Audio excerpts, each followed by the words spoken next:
To get your information, for the food to be done. Spoon, spoon, spoon television. Spoon, spoon, spoon. Spoon gonna tell you what is happening in Liberia. Spoon gonna tell you what is happening in Morovia. Spoon gonna tell you what is happening in Africa. Just to spoon you and know. If the children crying for starvation, just to spoon. You want to get a news update, my brother, to spoon. You want to know what is happening in Morocco, to spoon. Politicians want to make their decision, just to spoon. You want to know what happening in the ministry, to spoon. Yeah, to spoon. Yeah, to spoon. You from Panjama, Maryland, to spoon. Yeah, to spoon. If you eat keep gradually, my brother, to spoon. You got a spoon TV, you got a spoon radio, to spoon. Yeah, to spoon. You want to get a news update, to spoon. Yeah, Rastafari. Kilibamba, kilibamba, kilibamba. Kilibamba, kilibamba, kilibamba. What I want? Yes,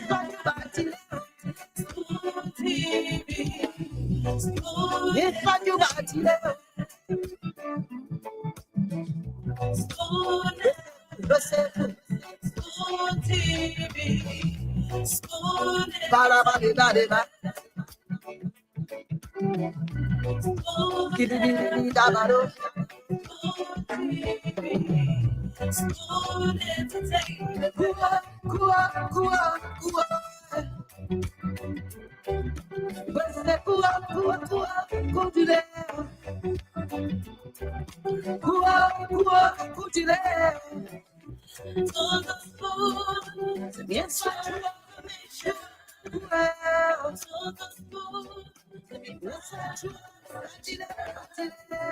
Yes, I special one. The CEOs with the small and your boy right in the South man. Charges on the beat. To get your information, for the food to be done. I tell you, this is what the people wait for every evening to make sure they get credible information, everything about Liberia and the rest of the world right here on Spoon Talk. So let me say a pleasant evening What is happening in Liberia? to all of you watching, listening via Spoon TV Live on Facebook, Super TV, Fabric TV, and even on our YouTube channel, Spoon Talk Live. We would like to welcome you everywhere you are. You are just listening to 107.5 or Fabric 101.1. You are very important. Gather, call all of your friends, your neighbors, your family members. Share the show with your people outside of Liberia, right here, all of your different networks contact. It's time for the people to come and tune in to the People's Network and watch and get all of those information that they need to know where it concerns Mama Liberia. My name is Lorena Honorary. I am your producer tonight. As I wait to see you, Stanton, the rest of the panelists, Richardson, and all of them. They are going to be bringing to you top information that you need about Liberia. You need to know, you need to understand those things that you didn't know. It is about time for you to get to know them. Different things have been happening across Liberia. Different sectors, different divisions, of our government, social issues, what it concerns our economic, everything, agriculture, education, even the health sector. Everything is discussed right here on Spoon Talk. So many thanks to all of you that always share the show and those that have gathered already and our radio stations across Liberia that always relay the program. I tell you to your audience, very, very appreciating. We welcome you. Welcome. This is Phone Talk. Again tonight promises to be one of the best. So my people, get ready for information. Gonna be fair to you right here via 107.5 and of course Fabric 101.1 FM. You also get a chance to put your calls through and call us and share what is on your mind, those different things that are disturbing you or that you are interested in getting to know or more that you just want to know about. It all happens right here on Phone 107.5 and on Phone TV Live, and the program is Phone Talk. Your program, people's program. Everybody awaits this program. In Liberia, it is 6 minutes past 8. We have returned to the time we used to be on Spoon Talk, and it used to be at 8 o'clock, and we are back at 8 o'clock. So, in case you didn't know, now you know. 8 p.m. again, Spoon Talk comes on. Yes, sir. Special one from the CEO. And so, from the Executive Mansion, President Joseph Iman Boaka Senior has nominated additional members of government affecting the Liberia Electric City Corporation, LEC, the National Fisheries and Aquaculture Authority, NAFA, Liberia Immigration Service, and the Liberia Aircraft Accident Investigation Bureau, and of course the Ministry of Justice. Well, just to name a few of the institutions, those institutions and appointees at the Liberia Electric City Corporation, LEC, Mr. Mohammed M. Sharif is now the managing director. Nominated. National Fisheries and Aquaculture, NAFA, is now Mr. J. Sarah Sikwitian. He's the acting director general. Mr. J. Sarah And at the Liberia Immigration Service, we have Mr. Elijah F. Rufus as Commissioner General. At the Liberia Aircraft Accident Investigation Bureau, Mr. Abner W. Young, plus many more. They will all be discussed. Who knows? Right here on Spoon Talk tonight.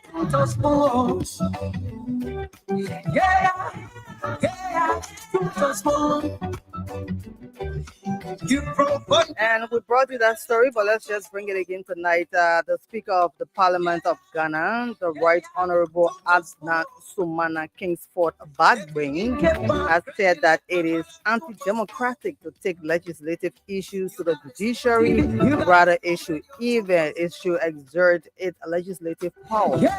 His statement is in reference to the separation of power and duties between the legislature and the judiciary.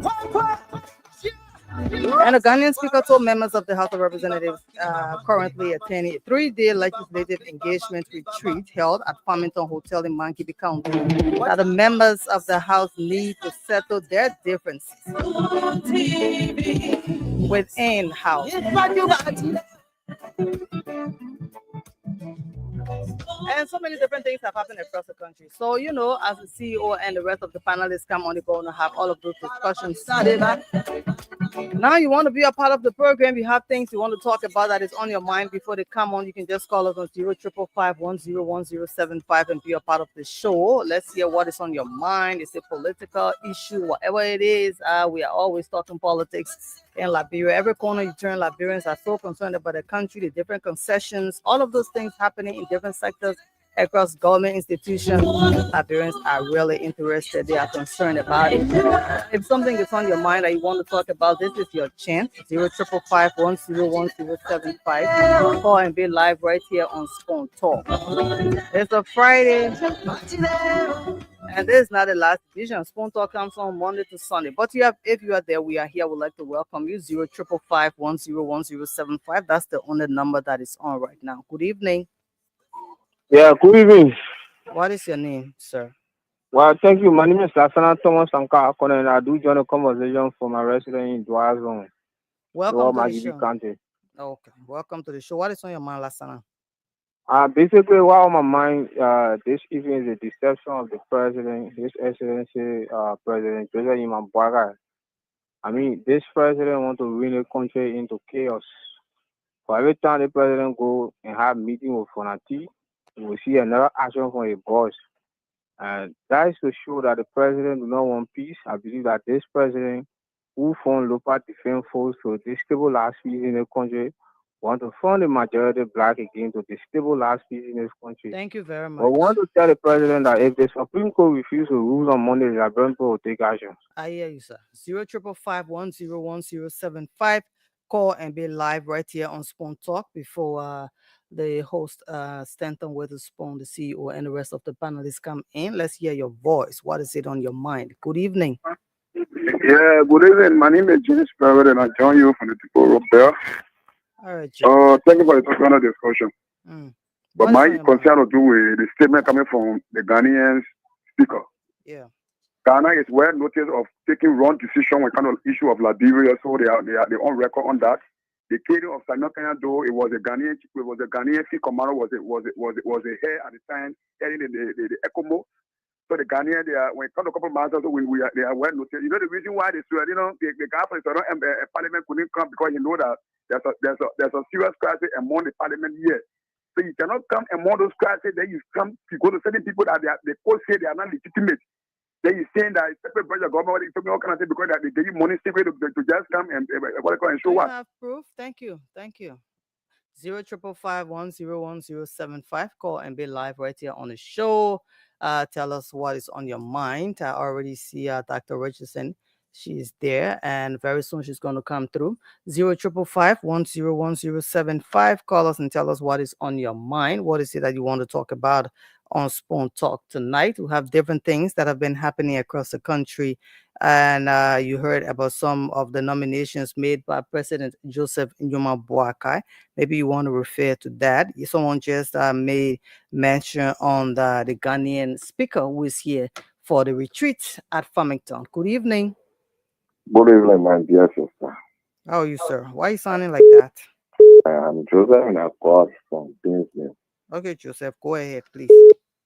Yes, what on my mind basically has to do with the way in which things are proceeding in our country. Specifically, I want to lay emphasis on what is happening at national legislature, specifically the House of Representatives. Okay, go ahead. Yeah, what is going on there is not correct. And in particular, I want to call on the Supreme Court. You told us that today you were to give on your position as per the ruling that you gave first. That ruling, we Labrador, did not understand it. And so today, we are in jubilant mood that the Supreme Court to give a relief today. Unfortunately, it did not happen. But Chief Justice Yaneyu, you made no mistake. And a thing for anything to go on the contrary, which I don't pray for. People may say Joseph Boakai is in charge of the country, but I want to let you know that you'll be held responsible first. Because our law says the Supreme Court is the final arbiter of our judicial system. So if you give a ruling and the whole country is being left in limbo, what makes it difficult for you to just release the minds of people of doubt? Lastly, madam, if you read the invitations that were sent to Richard Nangwekun, Fonati Kofa, Thomas Farah, the description the Supreme Court gave again as if what they did doing it was not enough. Look at the way they describe the both persons. Why now is it so difficult for you to have just implemented what you said? Calling Richard self-comported speaker, calling the majority black self-style lawmaker, calling Fonati Kofa honorable speaker. Then why not you come on now and get to all this here? Or Is it that you people are being compromised or you people are discussing how to be compromised? Thank you, sir. Liberians want results. 055101075. Call us and be a part of the program tonight. That's the number available for you to be a part of the show. 055101075. What is on your mind that you want to talk about that is disturbing you? You have a chance and opportunity to call on the People's Network on the People's Show to discuss that. Good evening. Good evening, madam. What is your name, sir? I'm Matthew Momo calling on Hotel Africa Road. Sponsor. So, people try to post the people to come always, but the people, we have three branches of government here. The people who may start with the law, but that will not be that the more, impose certain thing on majority staff. That what you people are saying now in that stadium for. They may not get your money or not eat money or say something to fight for him. Thank you. The former speaker. 05551011075. Call us and be a part of the program. This is your chance to put it out. Good evening. Yeah, great. Your name, sir. Yeah, I'm Shizati Ramadan, and I do call from Kakata City, Magiri County. All right, see. So what's on your mind? Yeah, what's on my mind tonight is about our role leading to our referral hospital in Kakata, which is the CH running hospital. The role from the police station going to the 26 gate. This role is very, very deplorable. And in the dry season, the citizens that live along that road, they are living in complete danger. The dogs don't even allow people to sit before their houses. The dogs take over the house, take over the entire. Hello? Hello? Okay. Talking about. Yeah, good evening. Hello? Yeah, you live. Yeah. So as I was saying, if we very asking the government because our local leaders are not doing anything about it. We have addressed them concerning this identical issue. We got Firestone, right? I think there are things that we can do as citizens so that Firestone can be able to help us to fix the road. If they lay the road rental fees, we can wait it to Firestone for Firestone to be able to pay the road for us. I think that development will be coming. For all the time we collect the money and we can't see the impact of the money, then we'll continue to live in this kind of a deplorable situation. One for central government to be able to look back to Magibi County because once Magibi County was one of the highest contributing factors to bringing this government to power. Thank you so very much. You are welcome. 05551011075. Want to welcome all of you. This is Phone Talk. Our viewers and listeners, all the Omane in the town, you know, the guy that live button phones and they're listening to 107.5 and 101.1. You are all welcome. 05551011075. Let's talk to you. Good evening. Yeah, you're live on the show. What is your name? Yeah, good evening. My name is President Katia Dudri from Mauritius Farm. From Raleigh Town? From Mauritius Farm, team from Mauritius Farm. Okay. What is on your mind, sir? Yeah, thank you so much. My attention has been due to the by-election within my country. I urge all the Malians to join hands and put on some of them to be in their senator. So you're running campaign on the show? To the government of Liberia. Thank you for the work done for Liberia and for that development. 05551011075. You're running campaign on the show. 05551011075. Call and be live. What is on your mind? What is it you want to talk about? What is that disturbing issue? This is your chance. Good evening. Yeah. You're live on the show, sir. What is your name? Yeah, Chikufa, calling from Banangwe. Yeah. Go ahead. What's on your mind? Yeah, the Ghanaian call that came to Liberia concerning the issue of bringing peace. I think they are in the room. First, they recognize Richard Kuhn. And then now, Richard Kuhn, they recognize Richard Kuhn as speakers. And then now they're coming back again for reconciliation. Which, of course, I think they are in error. Yes, maybe they are not from far place. Yes.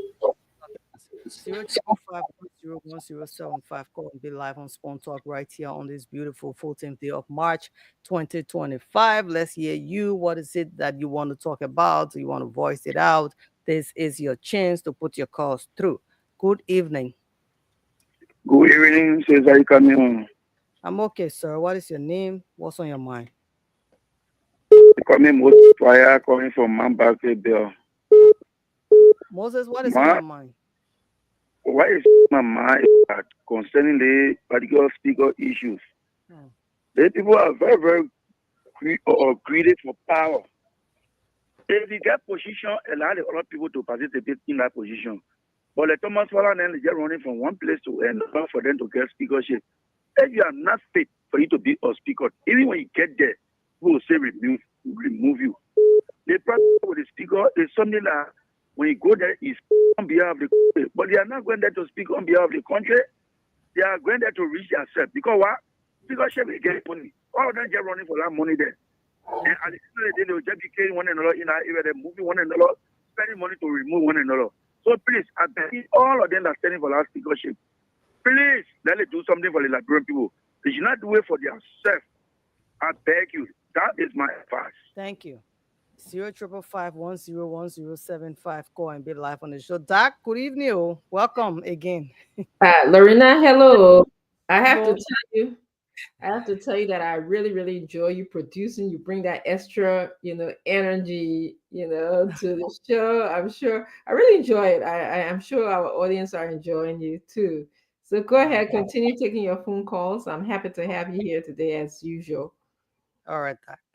Okay, so 05551011075. Call and be live right here on Spawn Talk until the discussion start. Good evening. Hello. Yes, you're live on the show. Thank you. I don't know who in the studio. Let me say good to Dr. Uchechi. My name is Egu Fofana in Baji Friends tonight. Mm-hmm. My issue have to do with the election by election in Nimba County. I'm a strong supporter of Unity Party, but they all one year. I don't support my people that support the Koga. Because the country is struggling and we can't we say no business as usual. And Koga is sitting representative. If you happy now, if you happy Koga win, there will be another by-election. Where we take money for and the country is suffering, suffering country. Thank So you. why you support the Koga? I think why we got to change. We can't say there is no business as usual and we continue to do the same thing. Like I hear that you say, Jeremiah going to endorse Koga because the Koga gave his support to us in 2023. Yeah, even if you get your support to it, but you the people voted as representative, your time expire. Then you buy for them. Bad people they said in the coin, we got to post out to to be just government because we say no business as usual. So the thing what the other people do, Monarch can continue. So I beg you, my president, you must see that law, we got to go review that law. If you want contest, you must resign before you contest. Please, we will suffer in the country. So I beg you, we come for change, and there should be a change in the country. Suppose Thank you, sir. 05551011075. You keep saying the same thing over and over. Your message was taken clearly. 05551011075. Call and be live right here on Spoon Talk. Yeah. Good evening. Good evening. Yeah. Welcome to Spoon Talk. Spoon Talk. Thank you. Thank you for the show. My name is Paul N. Cooper, and I call you from District Tech. Call you as Communication Director for the Masses Rescue Information Hub.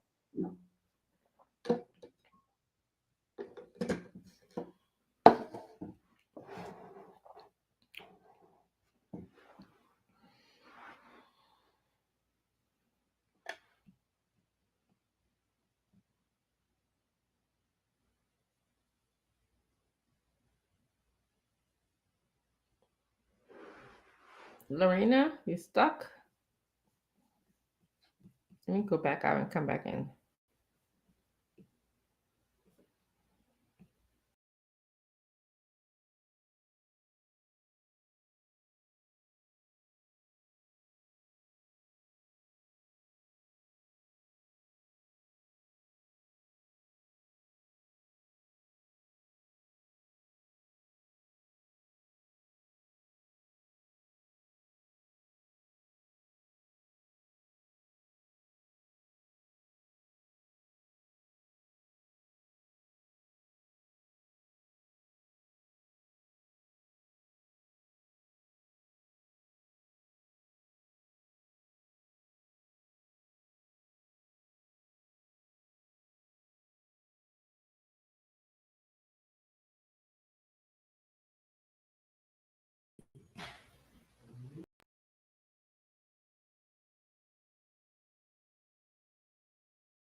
What happened? Lorena went off. How you doing, Dr. Richardson? I'm fine. I don't know what happened. You can't hear me? Yeah, it's better now. Yeah, but can you mute yourself? Maybe I think it's you. Yes. Lorena went off. Yes, she did. She was on. We're talking, and then she just went off. Okay. She was taking phone calls. Okay, let's see. But how you doing? I'm doing good today. One day at a Yeah, time. man. I'm asking Lorena what's happening. That's good. Yeah. Text her. Yeah, but I think we have a big program today with this World Bank issue. A lot of different Facebook posts coming up. Everybody got to explain themselves. Who is the World Bank money? That's the question. Yeah, the Liberian people want to know. We're going to put up those companies. But you got farm, right? That the richest in? Yes, I do. I So didn't eat your it. farm. Ah, Some people are calling me asking me. People are excited. Yes, So I have a farm. who That are, family since the early 70s, late 60s, early 70s is an inherited property. yep. Who is the money? That's the question. Yeah. There will be a lot because I'm seeing the name of all those farms, right? And I'm trying to upload it, but I know Lorena is taking call. I can see that. Lorena, you okay? Isn't Lorena the best? No, good evening. No, if you ask me about the producer, I think I'm not going to take. I don't think Lorena is the best. I'm not I think you get Nelson, you get Diamond, Chodo Play. Chodo Play aja come what better you can do see you. Chodo Play trying though. You guys got to just helping out. He trying. Actually, Lorena actually comes with a different energy. I love all of them. They're my children, but as a woman, we don't even have a female producer, so she just brings that different energy for me. No, it doesn't matter, but you just got to know someone that when you're in the middle of the show and the show go off. So how you would say Lorena is the best? She just went off. You gotta check the internet. You try to check the Everything LC, was on. the See, generator. I came back on right away, sir. Okay. In less than 2 minutes, I'm back on. Yeah. But I still don't think. I think they all try. I shouldn't say anything. Hello. Yeah. So Lao said I should give you the compliment, so I will give you compliment. Now I heard loud in the back. Now, amen. Yes. I'm sorry, that's loud in my back. Thank you. I just got to listen. I got to call it as it is. I think You're Lorena is the the former best. CEO. I know you want to call it, but you're the former CEO. You just gotta. How many times do you get to see Lorena? Only once a week, maybe sometime every other week. Yeah. So she brings that extra oomph, that extra energy. She No, knows. I think you're trying to put that general thing inside. So in a network, everybody works equally. I do believe, to tell you the truth, Lorena trying. She can do better. Yes, everybody can. Yeah. But I'm just saying that extra. I mean, they all come with their own energy. Really, they do. Every one of them, and I just appreciate her extra energy she brings. That extra energy, you know, we're talking about it. Yeah, well, that extra energy we're talking about. Then go drink local Z. I don't want to drink local Z. I don't drink Finto either. But Lorena, let's take some calls. Thank you very much for holding it down today, Lorena. I think we'll do better. Bill Casson want to call Fumba Sambi Sese is watching from Matadi. Cherish Banda, Gabriel Lewis, and everybody else. Lorena, let's take more calls. Okay, so put your calls through and be on the show 0555-101075. Doc, as we are taking the calls, anything you want to bring through? Yeah, I have my children have a grand uncle, right? When you see one of you, you say, like for example, you say, Lila, don't tell Lorraine you're the best grand niece I have, okay? But don't tell Lorraine, okay? So yeah. So he would tell other people. Yes, so that's what he does. You tell when you see the other girl, you see my other daughter, you say, Pierre, Don't tell Marcia like you the best needs I have. Everybody the best for you. Yeah, 0555101. But Lorena, before you go to the phone, let me ask a question though. Seriously, it's, everybody talking about this World Bank funding that you're saying, and there's no explanation, right? I'm gonna wait. I don't want to get ahead of myself, Dr. Richie and Lorena, but there's no explanation as to why certain privileged folks in authority can take the World Bank project money, right, and huge amount. Then we sit over here and think it's a joke. But I mean, I know we're going to get into it. Yeah, Cindy, you know what? It reminds me of. It reminds me of being here. There are people arguing with me today that it was okay for a certain group of people to take the money, they work hard for it, they know how to fill the form correctly, and I just kept on thinking about, in a privileged society like ours, where a certain group of people are privy to the information, and then you justify that privilege they have. It was just interesting to me. So we got these different farms, their names, right? We have matched the names to some of the owners, right? It's 103 farms. Go ask Omekwe whether or not his name is his farm name on that list. Who the boy that would you hire? No, according name randomly that go ask Paflomo that will take his dollars and go play in Kasawa and call in Shikoki. I mean, it didn't get to the people, Dr. Richardson. I agree with you. And I'm seeing American boasting that he applied for 250,000. Jenny Cooper, the former agriculture minister on the LSCC, she was held liable for bringing a company in called FABA and awarding them some of this money. Can you imagine? And the people that are supposed to get the money in Bon County, in Guapolu County, the people themselves, the poor people that you got to train and give agriculture equipment to, they're still hustling. But some of the money that grant and some are loans, Dr. Richardson, the Liberian government is paying it back on behalf of American and on behalf of Western God family, on behalf of, I got a report here that even the current agriculture minister, Alexander Nutter, received money. But we have the document that Alexander Nutter received equipment in the amount of $46,000. Sure. Go on other network or come on Spoon, but we got to let the Liberian people know.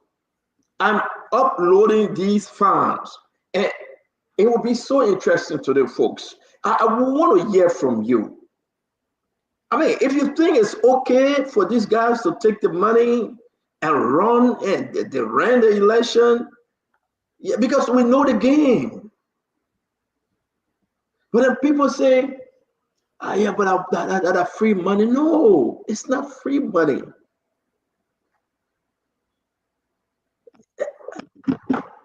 We got a long way to go, Dr. Richard said. So we do. We do. It's not free money. How can you justify a $7 million farm? You want to get money from World Bank, and the money couldn't reach down to the people. Plenty of money, millions of dollars. So see, since Stanton, let me play devil advocates because this is what they were arguing with me today about. They will tell you, yes, they want to reach down to the people, they hire poor people. They hire poor women in the community. So You that's want it. to talk? Yeah, that is the excuse. I'm just telling you what they're saying. They're saying that. No, Dr. Richardson, that's the reason why some of you guys will not produce their asset recovery. Oh, you go in there, you go in there. Dr. Richard, I would have everybody come in. That's the reason some of you guys will not produce their asset recovery, Dr. Richardson, and they continue to lie as leaders of the country. This is huge.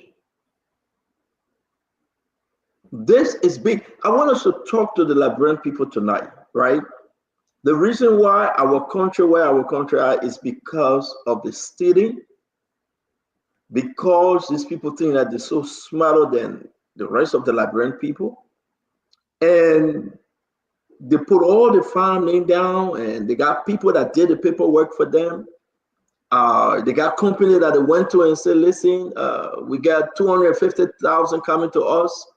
But you know why? We're going to give you your own percentage. Just fill out this paper and give us the money. I mean, this is huge. They walk away with huge money. But so Samuel Twy, that Richardson from CDC government signed on the document. Jenny Cooper from CDC government signed on the document. Why, George, where people are giving these people free money in the election year? Who was benefiting? I mean, for them to win an election and support you in the second round? I mean, this is a huge thing. And I'm hearing Yombly calling for an investigation. That's good. But can Yombly actually be transparent with the investigation? Will she have Western Guard or her colleague from Grand Bassa County name on the list?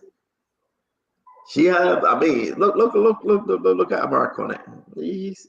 He's called as Sepe. I mean, he read What did you just say? He called as Sepe. Okay. So you don't know about that one, right? I never heard that saying before. Lorena, can you have that origin? Say, I know we'll go to the full line. If they say you call as Sepe, Lorena, what it mean though? That's what it means. That you cold, like you frozen. Oh. Like you say, like Sepe, you know, like Sepe. And Sepe means to credit. Sepe. I know. Oh man, Dr. Richardson, please don't pull me back, man. Let me do my talking freely. You are getting used to this thing, Dr. Richardson. But our country is in trouble. And these guys are in power for the next 9 years, 6 years, 8 years. These guys, we're going to come and talk about the retreat that Richard Kuhn called for. I mean, it's just to go eat and have fun. But we'll talk about it. We're going to talk about the appointment of Sarah Sebe and the LDC appointment and that of the LRS from President Waka. And, the president appointed Cyrus as acting. And finally, Emma Glasgow is gone. Finally, president got somebody there. We'll talk about it. So when the president suspending, I mean, you're gone. Yeah. When Waka suspend you, you're gone. Waka don't let him fire. Waka don't let him fire anybody. Yeah, he likes to fire, but he don't let him use the word fire.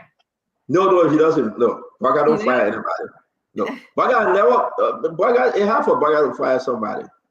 Tell me who have Waka dismissed. Maybe I'm making a mistake. Who have he dismissed in the government and said don't come back? Yeah, Waka will suspend you. It means that you fire. Waka hit the word fire. He hit the word dismissed. So he used the most comforting word saying you are suspended. He's a soft old man. President Boga will use the most comforting word, say you are suspended, go home, we'll call you ready for you. Donald Trump, you fire. Yeah, he doesn't want to be the Donald Trump. You say, you know what, go home, we'll call you when we're ready for you. But you're not coming back. That President Boga, you will not come back.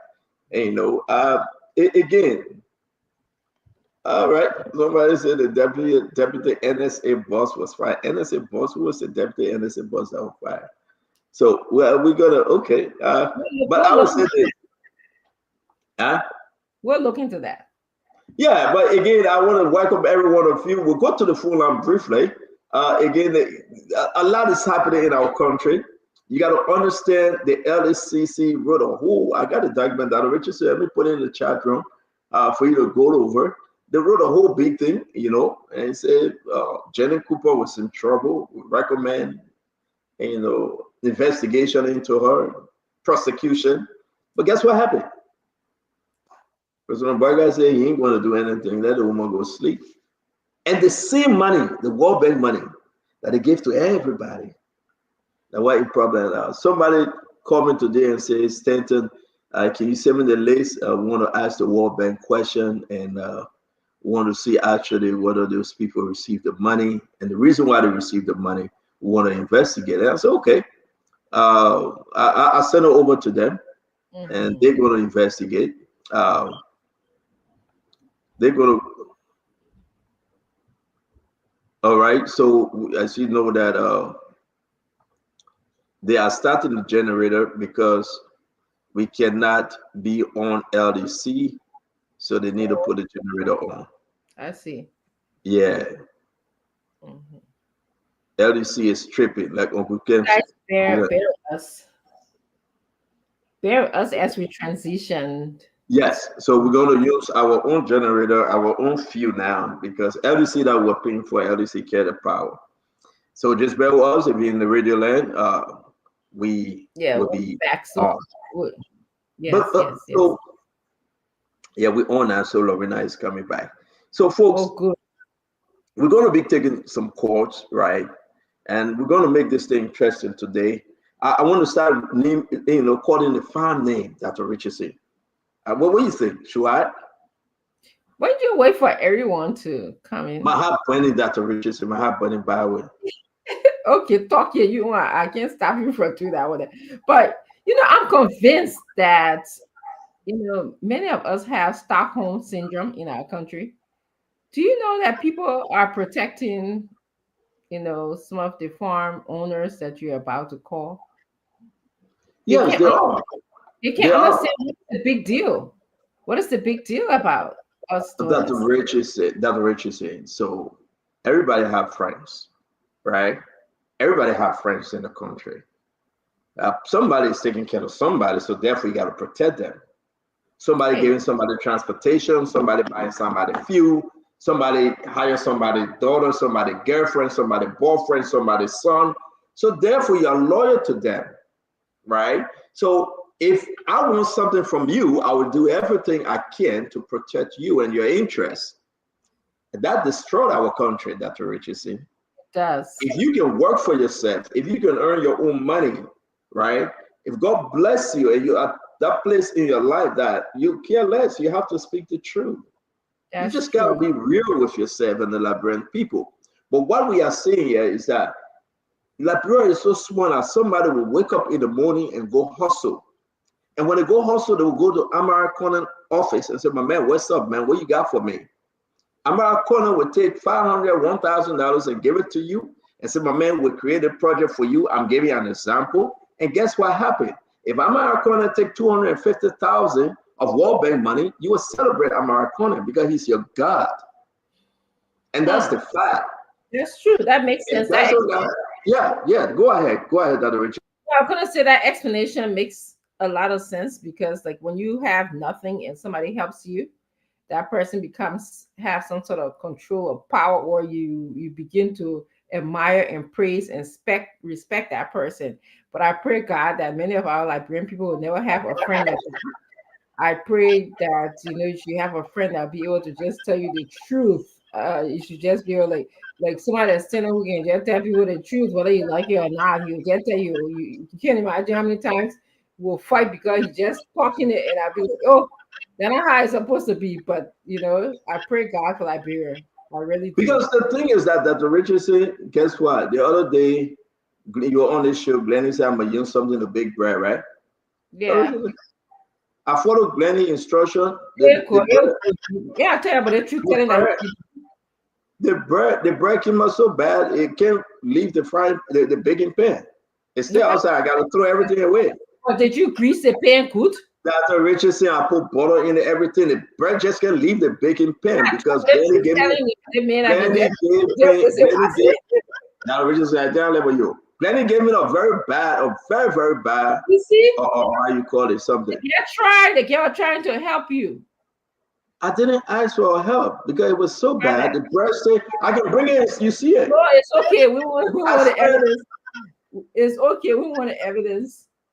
I spent a lot of money. And Glenny made me $32 I spent. Be appreciated. I appreciate the fact that she was trying to be helpful. So I shouldn't express myself because you are trying to be helpful. Keep on express yourself. I mean, I have to, Dr. Richardson. You are impatient on my freedom right now. So they got the retrap and they got the star P. The retrap and the star P. Those are the two names. The guys can take a lot of money from this group. So I just want to say, Dr. Richardson, will tell you the truth. On this list, it was surprising. Look, let's call some of the farmer there, right? So on the farm, they call this one. This is a retrap.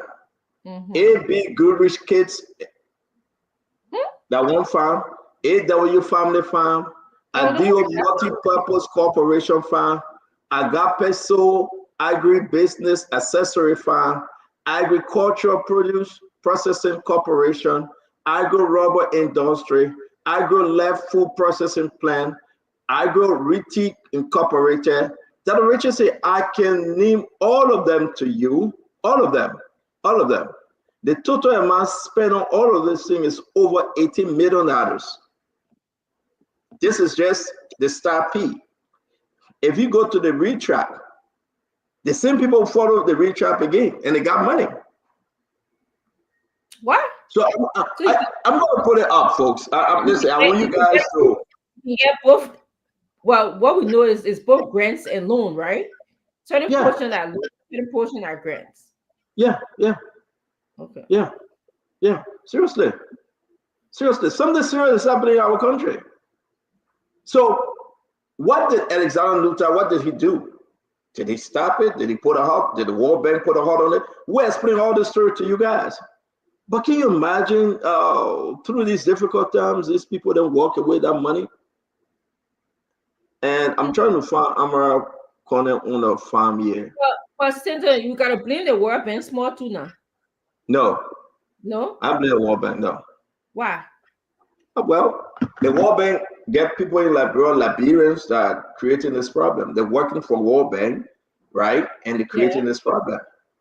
Because how the people you just give money that you're not follow up, you're not check, you're not ask for reports.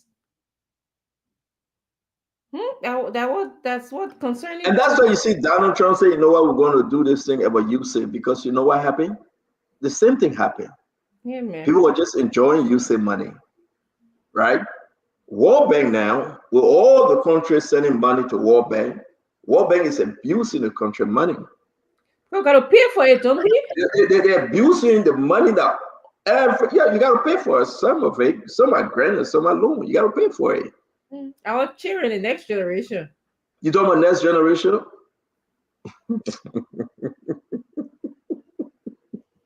No, we're just living back. We're talking about you paying for it now, then say next generation. Okay. I mean, the program November 2024. So under this government, the program was still running. But the grant is just the loan part they have to pay for. The what? The grant, they don't have to pay for that. Yeah, we understand. We are saying to you, like always, we are in trouble, Dr. Richardson. Yes, I agree to that. Liberia, we are in trouble. So World Bank said we give Liberia money for agriculture, give Liberia money for the health sector, right? We ain't even touching the health sector yet. Because ministers that are own clinics. Yes, not good. Lawmakers are own clinics. Yes. They are exploiting the contribution from World Bank. So now you're going to leave from that and go to the education sector too. Yes, they got lawmakers that have the colleges and the high school. They are exploiting that we should be going to the people. That's correct. So that when you want children to get fast, but And these are the people supposed to be overseeing, these concerns of Liberians. They're supposed to be watching over Liberia and Liberians, the people that we put in these positions, so that they should at least be doing right by doing right by Liberians. Yeah, but what? So you took 250,000, right? I know guys who were promising to go to the phone line. Okay. But I'm giving you an example now. If you did, I will call your name. I'm looking for your farm name. I'm sure you'll call my name. I don't dare. I'm looking for your farm name, and I'm looking for Paul Kennedy farm name too. Yeah, I'll be the first person you add to the list, I'm sure. So, guys, we'll go to the phone line pretty soon. But what is happening, Dr. Richardson? I know you. You know me. That free money, election time, everybody hustling, they want money. Joe, we are trying to make peace with Americone. Joe, we are trying to make peace with Western God family. They broke like hell. Joe, we are saying we get money coming from the World Bank for agriculture. Yo, go ahead. You don't need. So I'm hearing people saying, but Americone didn't get the money till 2024. Listen, you are approved for the money. You already get the money. You can go collect that money and tell somebody, say, I will pay you later. Look at my approval letter. I guarantee you that. It will work for the kickback. So we are not playing these games on the show. We got to say as it is. How can you sit there and say, lower your expectation? You remember that? I do. Lower your expectation? You got a clip? No, that was a post on Facebook. Oh. That was a post on Facebook. How you call it? Yeah, so if we think that Lorena is the best, she will find our post. But Lorena will not find our post. We'll be on the show the whole while Lorena will not find our post. Lorena will not find our post. And am I picking Nelson or Damon or Choloke? You're being biased. I am biased. Okay, good. Now we know. You don't know that? I am biased. Yeah. I'm biased with myself. And yourself is? Me, myself, and I. Lorena, please find it for us. We'll back you. How you doing, Paul? You all right? I'm very well, Dr. Richardson. Paul, you get something playing in your bag. Are we good? Yeah, I was trying to close the phone. I was listening to you on the phone, so. Oh, okay. You listen to me. You love that. Ladies and gentlemen. I love to listen to you. We got Larry King in the house. They call him Paul K. Kennedy. I love to listen to your voice, Denton. You know that. Yes. My daughter's birthday. My daughter's birthday is next week, the 20th of March this month. My first try year in America. Wish her well. We love her. You know Dr. Richardson? Man. Should I say she smelled like her dad or her mom? Her mom. Should I get myself in trouble? Her mom, right? Her mom, yes. Okay. Loma people got the brain. Crew people get a muff. Loma people get a brain. I mean, it's simple. Yes. Yeah, I know you want me to say something. Loma people get it brain. Crew people get a mouth. Yep. Loma people get a brain. Yep. Okay, let me leave it quiet. You want me to get in trouble? I'm not going to pick up. I'm not going to get in that trap. But you know the thing. You know the thing. No. I will agree with you and let it slide. So thank God, I'm so happy that this semester my daughter is obtaining her first master, and she 24 years, so she obtained her first master. I'm happy for that. You know, and her birthday is next week. And I was actually doing Bible study. I said, Aliyah, so what's up? Well, I mean, what you want for your birthday? What we cooking? She said, I asked mommy to cook. I said, why? I thought you love my cooking. She said, that's my birthday. Let mommy cook. So what I tell you, Paul Kennedy? That your cooking is I had a smile, Paul, because I thought seriously, I thought she loved my cooking, but then she said, well, mommy should cook. Then I said, well, I began to think. I said, maybe she just pretended to say she loved my cooking, but I think I cook well, but it's okay. We got mommy here. You guys missed mommy yesterday when you were talking about Americone. Mommy is here today. You heard one of the callers call a reservation to attack mommy. But the color coming by, the color say. Mame has become a tribalist. Mame, can you do me a favor? I think you got the information. Can you know how to cut and send it to me, the names of the farmers, and I'll send it to you, right? Did I put it in the chat room? Guys, you have it? No? I almost jumped in that argument and say, listen, Mame is not Madingo. Mame is actually a Vapella boy, but the woman didn't give me chance. so you got to fight your own battle, Mame, and I'm fighting for you. Yeah, Mame, you know, my Babalu, brother, you're supposed to stand. No, Mame, are you ready for Babalu, Mame? Are you ready for Babalu? I'm from Bapulu and Bombay. My father is from Besau in Bombay. My mother is from Bapulu. Yep. Oh, okay. So you speak Pele and what? Gola. So you speak Gola? I can try. I heard that Gola people, they are very mean. Oh, yeah, what is it? But here's a story, Stanton. Here's a story. So when the settlers were coming to Liberia, people were just giving their land. Some for different reasons. People can call for salt and all of different stuff. So some for small fish, right? Dying grandpa's up. I mean, whatever the case is, people were just giving land. So when if you read history about the Gola War, so when they went on that side, on the west, they met resistance. The Gola people were saying, we cannot just give our land. So they say, you mean? They say, no, we're not mean. You cannot just come and take our land. They gave them things, they fought back, and they decided to take the land by force, using another group of people who were already on the land. So the original Gola people fought to protect their land. So that fight between those groups of people for the land, they described them as being mean, but they were not mean. They were fighting for their land. So the Gola people are fighters. We fight when we believe there's a need to fight. So because we fought for our land, we protected our land, they say we are mean, but we're not mean. We're just fighting to protect the land. So that Gola, don't talk to us about the Pele people. And you say Pele? Yeah, sure. Yeah. Where about the Pele? I ain't gonna say, don't get me in trouble. Brilliant people, smart, humble, hardworking. That's what we know about Pele people. Okay. They can see. Just see the Pele man, the University of Liberia president, Hosmo is a Pele man. You saw the length he went. They are ambitious people. They don't just look beneath their feet, they look far above. See what the man went. So you celebrating that the man left all the Liberian women and you married.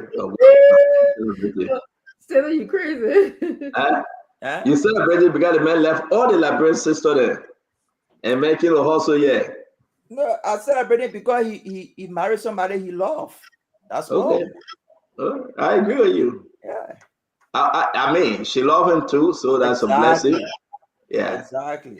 I heard that the people about to get out of my heart. The old man say, "Oh my children, you got to go to Sunday school." The people say, "Oh my, you're on your own. This is Liberia. This is Sabibo." So we're waiting. That what you said. I thought I seen the name of those. I'm saying Chief Cyril Allen received some of the money too. Allen Farm. Is that him? Yeah, sure. I don't know. You got to look at the application, all of that. But Cyril Allen have said that many times. Cyril Allen said it out of interest. Let me pull the first list up, and so what are we doing? Are we taking calls and listen to the people? Then we get into the program. Today is a beautiful, beautiful Thursday, the 14th. We want to say thanks to all of you. You share the show. We are about to put a list up of farms, the farmers and everything, the amount of money they took. We want you to see it, right? This is about you. Now, the World Bank money, a lot of millions of dollars. But the year that your lawmakers taking the money for themselves, and, it's trouble. Do you ask yourself, why not me? So World Bank said take the money and nobody there to help you to fill up the application and make you get the money too? All the farmers in the country? Only few people got to take this money? I mean, we will talk about that. And I received some information on Legis. I want us to talk about Legis also today, a big story on Legis. And the Legis director that Augustin Baye Gafwan, brother, the finance minister brother. Oh, wow. Yeah. And the finance minister brother got his wife working at Legis. If she stayed there. Oh boy. So, yeah, his wife working there and he working there. So if I'm moving too fast, let me know, because something is coming up on Legis, and I think we need to discuss it. When people are saying a husband and wife thing, that's not what I'm saying. Mommy know that story, because mommy and myself can argue every day on those kind of different stories, right? We discuss Legis. We discuss the Ghanaian PM, the speaker in the country. So he met George Weah, he met Madame Salif, we are told, he met President Bouaka, he met the minority Black members, and he went to the retreat and met Richard Kuhn and the group. What did he say? We'll discuss it. And all of these conditions, like I told you, the rest of the lawmakers, 7 of them, the majority of them have received a letter of suspension. We discussed that briefly yesterday. Today, President Bouaka appointed an acting director general for fishery called the NAFA, Sarah Sebe. President Bouaka also appointed Rufus, the deputy commissioner at the time for immigration. He was acting. President Bouaka promoted him and made him commissioner for LIS. The rest of the people that Antonio County, they were not calling the name. So we'll discuss that. Why President Bouaka can suspend? Yes, he can. Why he can fire? I don't know. We're going to dig also into LACC complaint and investigation. The investigation is slowing down. There must be a reason. Finally, Mami, internal affair, Francis Yimane, 466,000. When we reported that story, the president have asked them to put a halt to that contract that you're in. 466,000. The president asked them to put a halt. Thank you for reminding me. The president appointed LDC managing director likewise. Thank you very much. 466,000. President Bouaka told them, said, no, not under this government. Francis Yimane, do not carry on. And the minister is mad. That Richardson is working. Huh? As a spoon is working. Well, listen, we'll try our best. That's the only thing we can do, Dr. Richardson. People may not like it when you expose them, and it's up to President Bouaka, to have a good governance, a transparent one, or to have folks in the government that will be so crooked. It's up to President Bouaka. We did what we could have done. He's president now. I hear the big noise in the executive mansion about Sylvester Grisby coming up again. I'm hearing that the president losing faith in Augustin Baye Gafwan. Listen, when I hear these things, they are true, factual. I'm hearing that the government financially not proceeding correctly. Huh? To be Minister of Finance for Liberia, it's a job. Yeah, the financial sector not proceeding correctly. A lot of complaint. And people are very determined that all this thing happening because you do not have a unique chief of staff in Sylvester Grisby. But this time around, I think it's not only Sylvester Grisby, it's Samuel Stikwa and the rest of them. And on a side note, our Papa Anthony Cassidy asking every one of you to forgive him. He begging you for cursing you on Facebook. He insulted me. He asked every one of you, he said, yo, please forgive me. I went to the ombudsman. They took 2,500 from me and they said, I'm going to openly apologize. An old man like that. Hey, bro, man, why you guys doing anything to the old man? The old man had to go and sit on there. He's in 5th grade. You know how we used to do?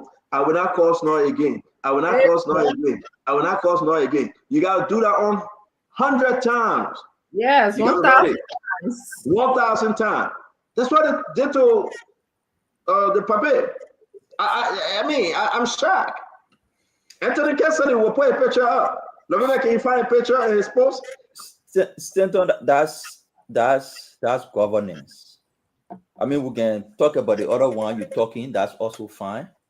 But think about it. Think about it. Mr. Kesselly is a deputy minister in government. I mean, I prepare a rule puppet, man. It's a deputy. No, I mean, forget about what he said. I'm talking about the changes you see happening. He's a deputy minister in government. He made a statement that the ombudsman believe is not representative of a government official.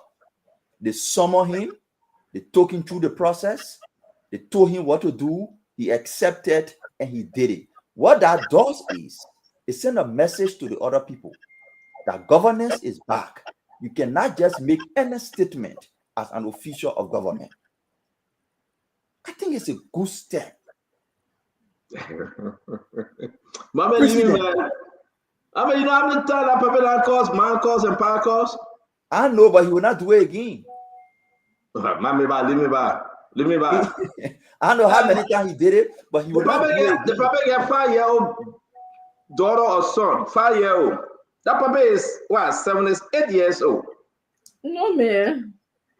The puppet, President Biden older than a few years. Can you pull up his picture, Lorena, please? Yeah, yes. Okay. Coming. I know Anthony Cassidy. The puppet going on Facebook and calls man calls and pie calls. That's somebody knocking on the side of your head and thing say, go apologize. Is you? Oh, man, like you. You just. These are the people that, listen, I know you will call me again, then you will have to apologize again. How are you doing it for us? So the ombudsman again? You will call me again, and the ombudsman will call him, and you will pay $2,500, then you will apologize again. That's why we call for the ombudsman. That's why we call for it. That's why we put people there who can be brave enough to look at a deputy minister and say, you are wrong. This is what you're supposed to do. What's the guy name? Councilor Finley, right? Councilor Finley Kanga and Lami Kanga. I mean, is it ready, Sister Lorena? His pictures is. This is Lorena. I'll put it up here. So, when I hear you, sister. It's loading, you'll soon be up. Thank you. No, but Paul Kennedy, right? When we do this report, let's be serious, right? The old man went on Facebook. They should also ask him to delete all the nasty things he said about me. He went on Facebook and he cussed. Like he wasn't born by a woman, that he never had a man or pa, that he don't have children. 78-year-old, he get only 5-year-old baby. And I mean, I'm not going to go into his family, but the lady he get a baby by, we know the guy. Right? Seriously. And then man get bad mouth, very rude mouth. That he's somebody go tell him, my man, go apologize. Are you Paul Kennedy, come on, man? What's wrong with the puppy then? The man acting like Sam, Uncle Sam. That they get going just cost. I have never seen him. You're using Uncle Sam as examples that I want on our side. Amula, I have not had the opportunity of meeting Mr. Let him, man, yeah, beg you, Paul. Let him, puppy, yeah. His name is Anthony. I beg you, Paul. I heard about him. He used to be the president of EULA. Yes. They brought a split in EULA for 5 years. There were went to court for that. There were 2 groups of EULA. There was the Anthony Cassidy group and there was the Emmanuel Wetty group. You are so right. For 5 years, EULA was not meeting. They had a junta group. This woman is categorized. Yes. The Omega, Lorena, can you please post up his apology? Yes. I beg you. The Omega bad mouth. This permit. How can you tell the people, say, President Boaga begged you to go apologize? How can you tell the people, say, you only apologizing because of the president? This old man, my old man, right? I really like him, right? But he ruled like hell. He got bad mouth. No, that I was like, Brad, nice to meet him. He said, hey man, I beg you. You see how you have a problem. I've Get heard out of about that him. wrong side. I've heard about him a lot, I but never agree. seen him in person. I agree with what Parkin said. You know, he hijacked Yula in his time or not easy. I remember that time I was here. I was, part of the There were women days, right? So many times if I want Uber, and to go around, I'll call you and say, Uncle Cassidy, Uncle Anthony, you will bring Uber. A very nice Sentra, Nissan Sentra you were driving. AC. Very nice Nissan Sentra, you were driving it. Yeah, the part of bill here, Boga business not easy. I think you talk small, you get a leash on you. But he it's has something. He has a lot of posts insulting and attacking people on Facebook. I think he's taking some down. But if you talk anything, I don't think he's open to positive criticism. He does not take it easily. The old man went to how you call it, New York. Yes. Right? That originally when he went to New York. Yes. So they gave DSA. He ate a DSA. He ate a DSA. Then what happened? He begged President Baga to sleep in President Baga's suite. I remember that. The original said, well, let me explain the story. Protocol could not allow him. They let him sleep in the hallway. That's what he started to today. I beg you, but hey, man, you don't do anything to me, but let's start the show. She said you still tell you find the channel. Remember, the protocol denied access to the president room and he's slept in the hallway. No, they didn't. No, wait, let me explain the story. But then he said a different story. He said they denied access to the old man room. My man, the papier, no, the papier, my own papier, I mean, they hint to that. The papier 1 year, DSA, whenever they travel, right, he would take his luggage and put it near President Baga suite in the room. You know, the presidential suite get extra room. It got big living room. It got a big kitchen. You know how it is here. The papa said he can sleep in the kitchen. But sir, you get DSA. The papa was forcing on everybody that he must sleep in the living room. And that's where he slept. So when I question, what did you do with your DSA? He got vexed. He got mad. And I had to, whenever president traveling, the papa sleep in the living room. He sleep in the presidential suite. And he take his DSA and eat his DSA. So this is why he said, right? Okay, there you go. No, my man, mommy send me the team back. Now, mommy send me the team. Been quiet tonight. Mommy, I can't find it. Send it. I'm begging you. Man, leave the paper back. Leave the paper that go ahead with the shoe. I got to talk about the paper. But the paper can cause man cause and power cause. I got to talk about his mama. I didn't make him out with his statement. Who got that statement? I want to read his apologies. Seriously. Yeah, I don't have it. No, then let me check his page. Man, you put it in the chat room, man. Don't do that, man. It's in the chat room, man. Yeah. Now, mommy put it in the chat room. And mommy won't say you get it. The chat room is there. I know somebody about to send it to me right now. There you go. I have it. Can you pull it up? Is it up, Lavina, please? Can you pull it up? The man said today, March 13, at the invitation of the Office of the Ombudsman. So I won't read all of that. I just want to read the main one, yeah. Wow.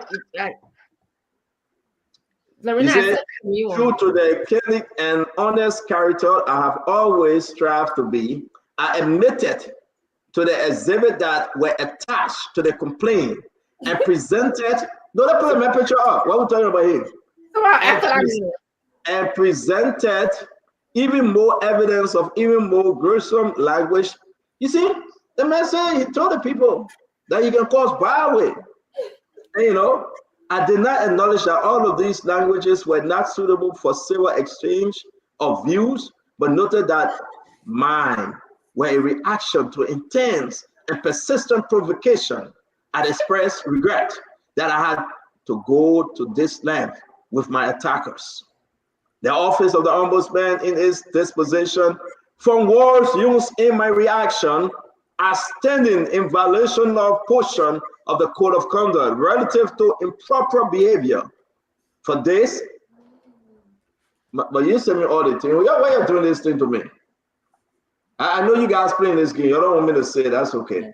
ladies and gentlemen, Mommy So, decided to cut it the off. old man come back and call somebody man. The guy carrying him again to the Ambrose man. I was telling you all the here for.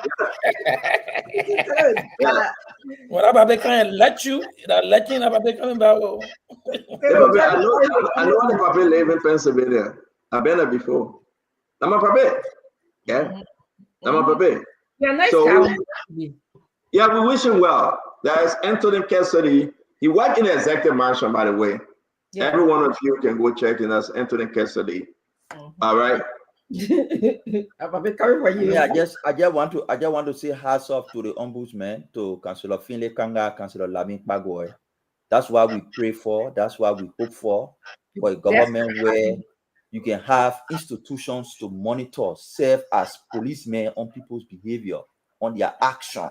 Nobody above the law. What become of the Unity Party people lawsuit that they will remain as a Unity Party officials and also work in the government? What become of it? Why they can't leave Anthony Cassidy and go solve that problem? No, it's an issue of law. They went to court. And what happened? What become of it? I don't know why the court Cassidy they can take $25 from. No, I don't know whether the court has ruled. Has the court ruled? But that's what I'm saying. Why they can't fight that? But they took court. Yeah, but why they can't? They took court. I understand. So that was ruling. I will take Omer Cassidy on this one. The old man, because they want him to lose his job, but Joseph Waga Piguet, he will not lose his job. No, man, but I like Mame. I like that Mame is calling our attention to some level of progress, right? At first, people were doing things and just walking away and insulting people, government officials threatening to kill people. I remember one of the assistant ministers said they were going to. So Omer Cassidy attacking me again. I want the ombudsman to agree though. He said, "Oh yeah, let the ombudsman agree though." There you go. He attacking me, right? He said, "Only Liberia can a convict sit on the platform like this." and not cover his face. So what? Let me back up. I gotta call. Let me back up. I gotta call Councillor Finlay Kanga. They just suspended the man. But they just took you knew this thing was coming. You knew this thing was coming. You can't talk anything about Anthony and walk away. Anthony Cassidy will pay. They just took $2,500 from him. They got to take another $2,500 again. They have to. But he just broke the code of conduct. No cousin in the one. No, but the baby didn't insult you. The baby didn't insult anybody. So I'm hurt. I'm hurt. Yeah, but I say you can tell other people can hear them, but not insult. But I'm not working in the government. But the man not insulting you, my man. He's working in the government. He attacking a Liberian. No, he's not insulting you. Yeah, what are the things that again? Baby not insult you. But he insult our country only in Liberia. So yeah, he insulted the country. The papa is measured now in his voice. He know how to organize so he can lay in trouble again. That's true. But Mame, like getting 24 hours. We don't know yet. After the 24 hours, we don't know what. No, but to tell you the truth, I would say this, Mame. He just broke his promise to the ombudsman. No, he didn't tell the ombudsman that he will not talk. I don't think that's what he told them. He said he will not. Did you read everything he said? Yeah, I just read everything. He said he will not insult again or go to use any profanity whatsoever. He didn't say when you attacking you or not attacking you. He didn't say that one. So Anthony Cassidy just broke. He just came back from the people though. He paid $2,500 and he just broke the law again. What kind of problem is it? Okay, so Anthony Cassidy, I got him exactly where I wanted him. He mad. I got him to that point, and we can move on, my man. That Richardson, we can move on. Again, no. To tell you the truth, I know Anthony Cassidy. I'm a papa. He and myself will do this to 2029. You're just supposed to ignore you. Huh? I said you are just supposed to ignore you. You fell right in your trap. No, but you know that I'm preparing. He myself will be fine. I know you. But guys, I think we should just get in the show now, right? I want to be grateful to all of you that joining us. Please share our show. Gamen Cassidy, tell your uncle Cassidy to leave me alone. Pastor Kula Nidi, it's good to have you. Lynn Lapal, as always, it's good to have you. Peter Kwewi, Stephen Guitar, Philip Bada, Liberian eminent intellectual. I want to say to all of you, we love you. Share our show. Let's have fun. A lot of stuff coming up. We're going to welcome the retired colonel at Remy Gray. Dr. Richardson, it's always good to have you. Paul Kennedy, is always good to have you. Let's make progress. Yeah. We finished with Anthony Cassidy, my own papa, and we're going to move on. First thing on the is this World Bank funding. We broke the news yesterday. Here we are. Amara, maybe 7 or 8 paragraphs he posted on Facebook defending the reason why he took the money. But it's not only Amara Kone. It's a lot of individuals that walk away with hundreds of thousands United States dollars, hundreds of thousands. The amount, the names, the farm names, everything. We will put this information up. But I want to ask you, Dr. Richardson, since yesterday to today, what is spinning in your head about this World Bank funding? You know, I've been consumed with just comments, people texting me and calling me, asking me about this story that you broke yesterday. What's spinning in my head is, first, I wanted to know, how do we define small holder farmers? I just want to know, how does the World Bank describe that? I also wanted to know if the persons, the recipients of these grants and loan, do they have any undue influence over this whole process? How do they go about accepting and rejecting people? That's another thing that I wanted to know. So I had all these questions. And, you know, a part of me felt like we're still suffering from Stockholm syndrome. A lot of Liberians were supporting. I was going on Facebook and was supporting these people who, the recipients of these loans. They know they were supporting and saying, oh, they got the loan, they applied for it, you know, it's a right and blah, blah, blah. But I felt like, as leaders of the country, if you're in some kind of position, or especially those who are leaders of the country, I think you have the obligation to Liberians to protect us, to make sure that those small farmers are getting this grant and the loan. Or either you help them with the application form so that they can be successful with the application. I don't know how. So as long as I know the definition of small farmer holder, then maybe I will be able to go ahead and make some more comments about this. Small holder farmers. Thank you, Dr. Richardson. Paul Kennedy, what say you? Thank you, not much. Let me start off by saying hello to the people in Liberia and outside, all of our viewers. We welcome you again to Spoon. My colleagues on the panel.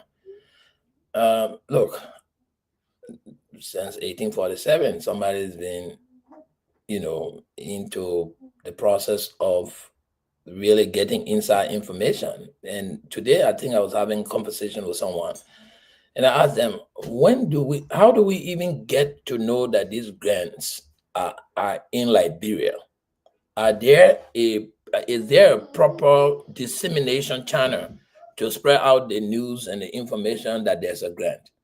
Is the Ministry of Agriculture or maybe the collaborative with the World Bank, do they have a public service announcement board that let people know, look, listen, we have 10 million in the country, and this 10 million will be purposely to help people who are making swamp farm, maybe to raise pig. How are the common people in Gomwalala, the common people in Bella Baloma, getting the information of this loan that is in Monrovia that is getting pretty much they are not. So if they are not, then the loan is sitting there or the grant is sitting there and it's just being circulated amongst people who are privileged to have the information. So my thing with the loan is this, or the grant is this. And Dr. Nuda was on Spoon the other day, speaking of some of the arrangement, some of the far-reaching effect of these kinds of projects. And he even talked about former district collaborative. I'm saying that also on, on the paperwork. But just like the mapping exercise other ministers do, if you put this name up now, there are people whose names are on here who will come up to tell you, listen, my name's there, I never got some of the loan, Or it could also be a validation mean to say, hey, listen, the name's there, we got some of the loan and we are happy that we're using this is how we used it. So I would just think that there's a need to improve the communication and advertisement mechanism so that those people who are less privileged, who actually should be beneficiary of this loan or this kind of program, are getting the information of the existing loan, because a lot of time we don't know these monies are available. So that's my only thought process. But it's difficult to say whether these people have done wrong, they have done right, because we don't even have the electability criteria in our hand to define. Dr. Francine has been trying to define what a smallholder farm is, and most of the definition we've been doing is just from the common sense perspective. If your farm is already a $5 or $6 or $7 million farm, can you be eligible to be in the smallholder farm category? But then we don't know what the World Bank limitation or statutes is. So it's a slippery slope. We just need to dive into it to see what it has to give us. All right. So thank you very much, Paul Kennedy. Mommy, before I bring you in, let's welcome Connor Gray. Connor Gray, welcome to the show. Do you want to add anything? Good day, ladies. Gentlemen, hello. I think Stanton, one of the reasons I appreciate Legis for is the fact that not only has that organization taken into account the population census, the census covers almost any and everything that has to do with population. They define small farmers. Matter of fact, you won't get a grant if the World Bank does not have an idea about how many individuals we're talking about. So there's a data kept in all of these farmers. They place them into cooperative farming, small farm holders, and so on and so forth. That is the data the World Bank will look at and determine the need. So I'm sure some of the data presented to the World Bank probably don't even include some of these individuals we're talking about, who are the beneficiaries. So they use that to cajole funding out of funding agency and divvy among themselves. Look, what is happening is like the old, trick that have been going on like bro for a while. If you give X amount of scholarship, the first beneficiaries are big shots and the kids. That is corruption at the highest place, and that's what we need to stop. You can give you can rub your hand like you're rubbing donut grease on someone so they can shine. This is corruption because it's not meant for those individuals who are the beneficiary. It's meant for individuals who are true farmers, who have been in statistics for a long time as farmers. Not somebody who just come in because they need money, then they say they're doing farming. Matter of fact, if I went to the bank now to get money, they'll ask me on my credit. Credit does not mean that I have 700 score. It means I should have data that prove that I can pay loan if they give it to me, or I have that record. These farmers, smallholder farmers, just like that, Stanton, before we go forward, let me just make this clear. The people who just went into farming were not the ones that qualified for that grant. But you know what? In Liberia, it's common. That's why people are making fuss with the likes of the Kennedy. Those people, they're corrupt, the like of the Armour and others. They should not have been the beneficiaries for this particular small loan. Don't tell me I don't know what I'm saying. But you know what? That's my opinion, my brother. So nobody should rub grease on them, make them look shiny. They have robbed the people that deserve those loans or those grants, and put them in their pocket, put the money in their pocket to go run election. That was not the purpose they were giving that money for. I can tell you, Amar said he benefited what? This is not the first time we've heard about Amar benefiting. Before I Hey, let's end, hold you right there. We'll come around again. Colonel Gray, let's hold you right Amar there, has ladies gotten and $1 gentlemen. million. How come? How is he Colonel so Gray, lucky? Colonel Gray, let's hold you right there. Let's hold you right there. Ladies and gentlemen, we are going to make progress. Mommy, allow me to upload the information here. I'm uploading them. This is the first set of the list, 103, by the way. You can look and tell us, thank God it's very better. You can look at this list. Those are the farm that receive the World Bank money, the benefit. Now, it's the first set. If you know these owners, please, you have to share it. The document in our possession, these are some of the farm out there. Their owner received money. That's the document in our possession. We'll put the amount up. We try to do this the best way we can for you to see. You have 4 United Brothers. You have Abraham Dubai family business. These are the information we have. They say the allegation that these people receive money. The amount on the other side, we'll put the amount up. But again, I want you to see all these farmers, 103 of them. You have Agricultural Liberia Inc., Agriculture and Infrastructure Investment Company. Go down the list. I will put the second and the third page up. If you want to take a picture, find out who owns those farms. And now, ministers and directors, senators, representatives, their farm name here. Their farm name right here. You see Allen Farm. This farm is owned by Chief Cyril Allen. How much did they receive? We'll put it up for you to see. Again, we're going to make progress tonight. We're going to share all this information with you. The amount is over $18 million. $18 million. Now, if your farm name is here and you didn't receive the money, we invite you to please come and clarify.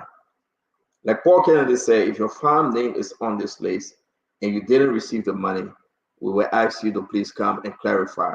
We're going to put the list up. We're going to put the list up. We want you to see. We want you to understand that we have all of the information. Mommy, can you talk to us while I take this down? Folks, can you share the show again? We will be hearing from you shortly. Mommy, welcome to the show. Thank you, Stanton. It's good to be here. Few things I want to say. We should not attempt, or I will not try to attempt to make the World Bank project to appear like a bad project. And I want to be careful because I've taken some time to read. Remy Gray, you say somebody should tell you whether you don't know what you're talking about. I think you don't know what you're talking about. The criteria for the selection of the beneficiaries of the project, it varies with the different categories of farmers. The document is in the chat room. If you read that document, you wouldn't be saying what you're saying. So when I say you don't know what you're talking, it's not like to be derogatory, but we're just like you don't know because probably you didn't read before you came on the show. So a set criteria that long list Stanton put up, most of them are smallholder farmers. But this project is not only for smallholders. If you read the name, it says smallholder farmers and agribusinesses. For the smallholders, they set different criteria, and that originates in smallholder definition varies. Sometimes it be based on land size. They define it based on the size of your land. Sometimes they define it based on the size of your income. In Liberia, sometimes they combine it on size of land and income. Because Liberia doesn't have land challenges, so a little bit bigger. But for the smallholders under this SPA SP project, several of them may have received money as per that particular list that Stanton put up. For this other category of lenders or borrowers, these are the criteria they set. They are not smallholders. So the program design set different criteria for them. Let me read some of the criteria here, and it's in the document. It says the company, the nature project, okay, let me go there. Nature of registration. The lead applicant must be a for-profit private registered entity. They must be for-profit, registered by share, company registered by guarantee, but operating in a for-profit mode. These are not smallholders they're referring to. The smallholder category is different. Registered cooperative, operating as a for-profit entity and commodity off-takers. That's different category. Registered for-profit partnerships are also people who can benefit. It's not just smallholders. The smallholder category there, they set different criteria for them. They benefited different ways. These other people are on a different category. They benefited different ways. So when you said they're not smallholder, they're not supposed to benefit, that is not how the program was designed. The program was designed to benefit both smallholders and also agribusinesses that are not smallholders. Also designed to support off-takers who are not smallholders. They were also designed to support aggregators, people who put smallholders together. Everything is written in a criteria that are shared in the chat room. Is in the project document. The project document is online. So I wanted to make that clarification. But the concern about elite capture. Mame, let's take it step by step, right? And we understand we got more time, we spend time here, and we ask the Liberian people to contribute. And I understand, listen, Mame, what's the main juice in this football? The context of our conversation today. You think I'm wasting my time to talk about smallholder and the definition of small farmer, smallholder farmer? No. For me, let me say my own, and then we'll go to Dr. Richard and come right again. Mame, do you think the money reached down to the people there in Bone County, Lofa, the very, very people there that are looking for every resources, equipment, and everything to clean up the rice farm, the cocoa farm, the cassava farm? On this list, which one of those farms mentioned? On what I'm about to share and what you and myself discussed today, the amount of money that was given to them, do you think it was given to those people? That poor Kennedy, an example. Mr. Gonglo came on the show yesterday. He applied, he was denied. Paul Kennedy was denied. What did Mr. Gonglo say yesterday?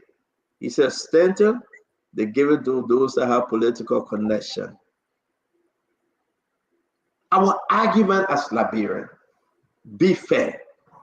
As of certain lawmakers, as of certain ministers that have privilege and connection, did you fight for Omekpehe Cocoa Farm to get the benefit that you receive?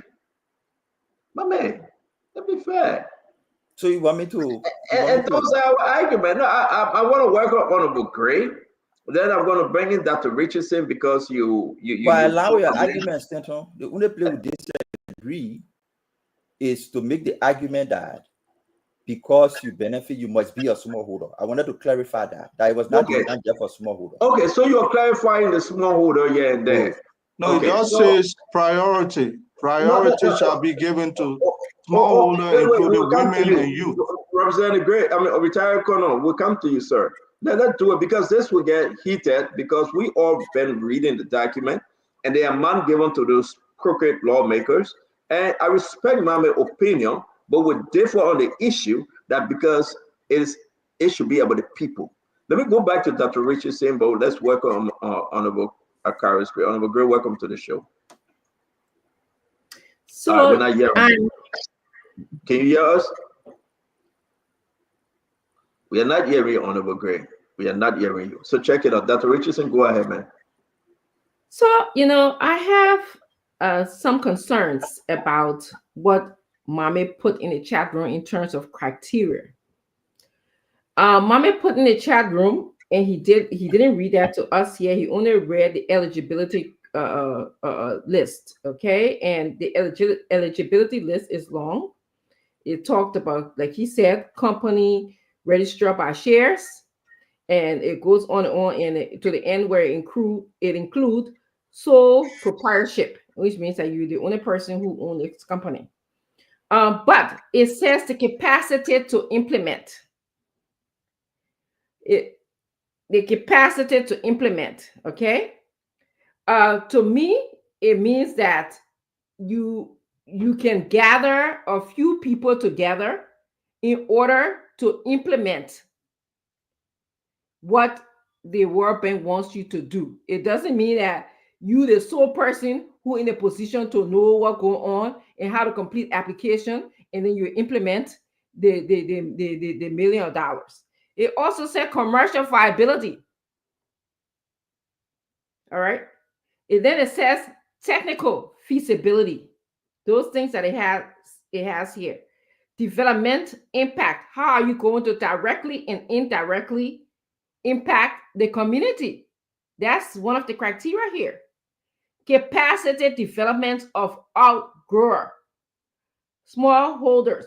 How are you going to develop these outgrower? So you want to tell me that people who had the privilege already were able to develop these small farmers holder. They were able to do direct and indirect development impact, because those are the criteria that they looked at. They may have met some capacity to implement because they have money.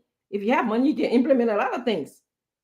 Then because they have money, okay, they had a technical know-how. They probably could do from commercial viability. But my question is, how did they impact directly and or indirectly the community around them? And I feel like as leaders, your job is to protect the people that you serve. It is not to manipulate them. It is not to abuse them. So in certain cases, you should be able to say, this is what is going around. This grant or this loan is going around. So let me gather the people who cannot afford or understand this loan process or this grant process and explain it to them. But you can be in a position where you're making maybe thousands and thousands of dollars a month. And then you yourself, you're applying to compete with the people who are not making any money. And my second thought about this is, I believe that World Bank should have or take some responsibility. But in the beginning, Stena said, well, maybe World Bank hire Liberians who are in cahoots with the whole project people on in Liberia. So you can't blame World Bank. But I mean, there has to be some kind of monitoring and evaluation of these projects to see who is getting the loan. Now, I also asked something that Paul Kennedy also said. How did it object, reject, or accept these applicants? How did it do that? And that's my question. Thank you. Thank you, Dr. Richardson. Let me bring in Paul. Paul, let's hear you. Look, Stanton, from the beginning of this conversation yesterday, my point has been clear. When you have high-level government officials and people with recognized portfolio computing for a public share fund, there are a couple of things that their presence in that competition brings. The first thing it does is it provides unfair advantage to the guy who is sitting in Fuama district. And I like my brother Snow, so I always let it call it name. If you put 10 farmers to submit a request for funding for farm, and somebody see Puma Farm, which is the senator's farm name. Somebody see Erin Snow Farm, and somebody see Emmanuel Nukwe Farm. and then this poor farmer comes from farmer, somebody would maybe David Kakula farm, I can almost tell you 9 out of 10, those two senators' farm will have a higher advantage of getting the loan versus David Kakula, who come from Mawa. David Kakula may never get some of that grant. So what we are saying here is the disadvantage that the famous popular government officials whose name are put in the pile that's supposed to actually benefit grassroots, people who are down to, struggling to wake up, it's completely uneven. And one of the things that I've been speaking out on is the lack of information. I was just reading through some of the people that said 64,917 recipients have gotten to benefit from the MTRAP. I mean, from the, I think, retrap. Let me go back to that grant, the other grant name. There's another grant with the retrap whatsoever. And then among them is 10,716 smallholder farm. So if you just calculate 64,000 persons getting some of that money, it will be beneficial. It will be visible when you walk through the country. You'll see it. I don't know whether 64,000 persons actually got agriculture money that was split, distributed per county, per district, per town. It is challenging because most of the people who are actually in the farming don't even have access to the information that there is such amount of money for them that they could benefit from. But then what happens? The information comes and it just circles around into the hands and the corridors of people who already have power. That is my point. My point is there is a constant uneven advantage for the deserving population who actually need this kind of money. So the Ministry of Agriculture has to do more. And so I hear somebody trying to blame the World Bank. No, the World Bank has absolutely nothing to do with the ownership of distributing the money. Don't get me wrong.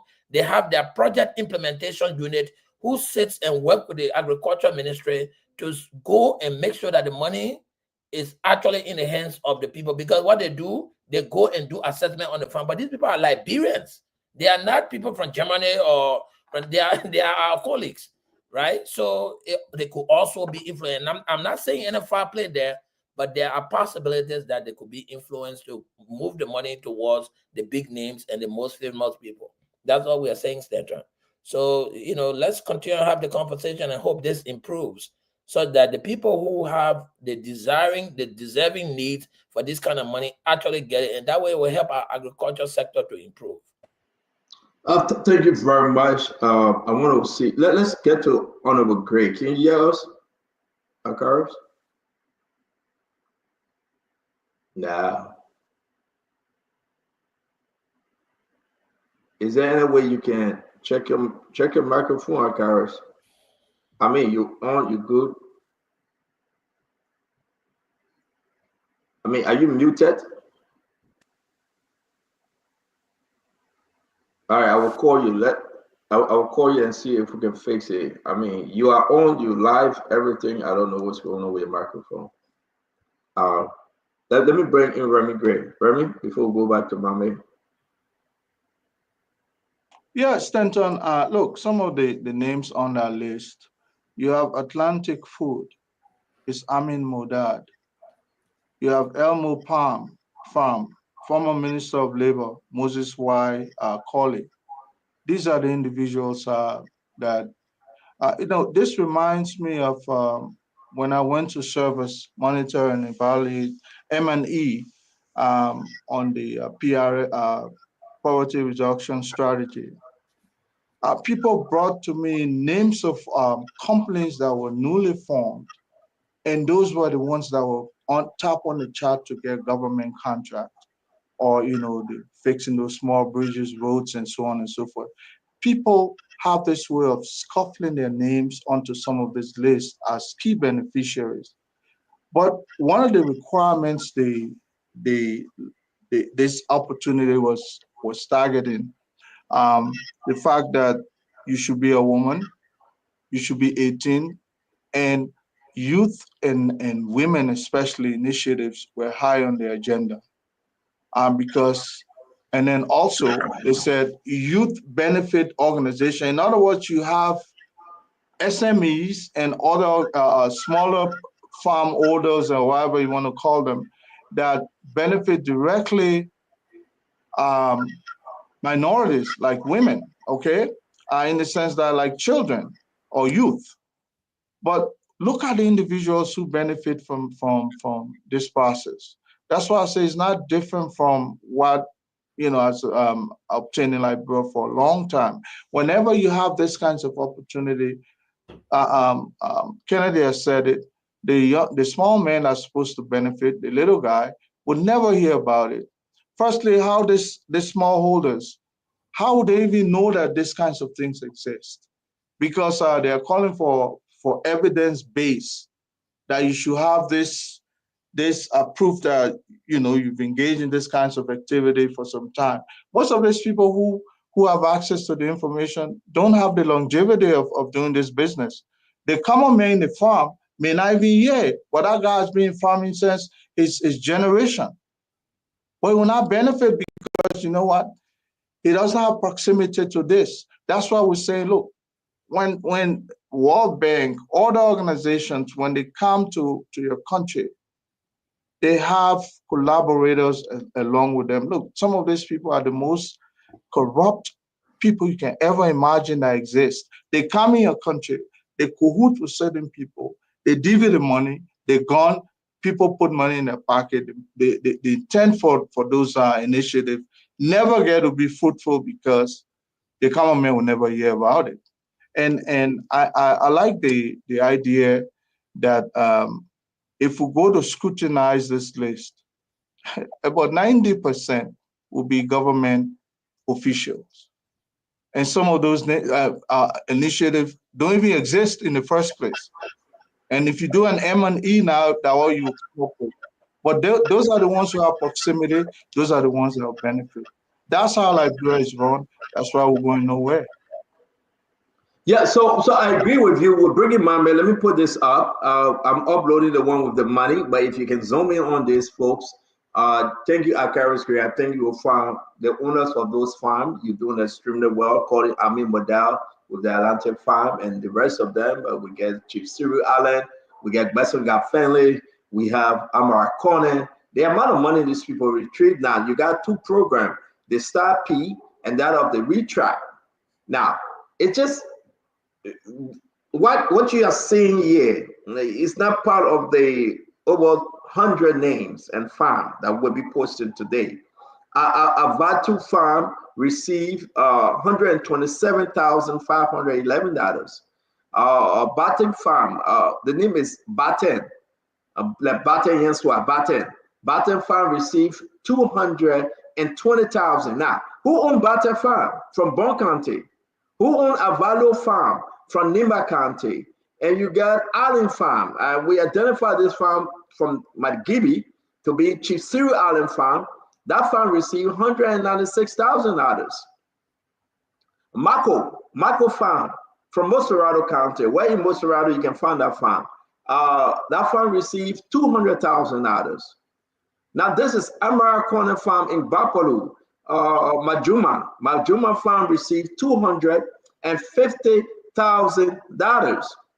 Ladies and gentlemen, do you think the World Bank project is a unique one? Is it helping the downtrodden? Is it helping the poor people? Are you just there for the rich? We got to dig deeper into this now. Don't get me wrong. If I'm out and say, well, I was qualified for the money, but that's the issue. The time and the information we are gathering here on this network is troubling. That the money helped make some representatives, the money helped make senators, the money went into the people pockets. Somebody say, I bought rice mill, I bought cassava this, I bought cassava machine. No, they didn't. You cannot find one. You cannot. Those equipment needed to be bought, but guess what happened? They took the fast money, they gave kickback, and you cannot find any agricultural material. Those are the allegations that people are coming with. Liberia Engineering and Geotech Consultant. Who owns the Liberian Engineering and Geotech Consultant? 199,000, Moserado County. Mato Farm, where is Mato Farm? They do palm oil in Moserado County. 171,000. They were approved for 100,000. So let's go to the retract.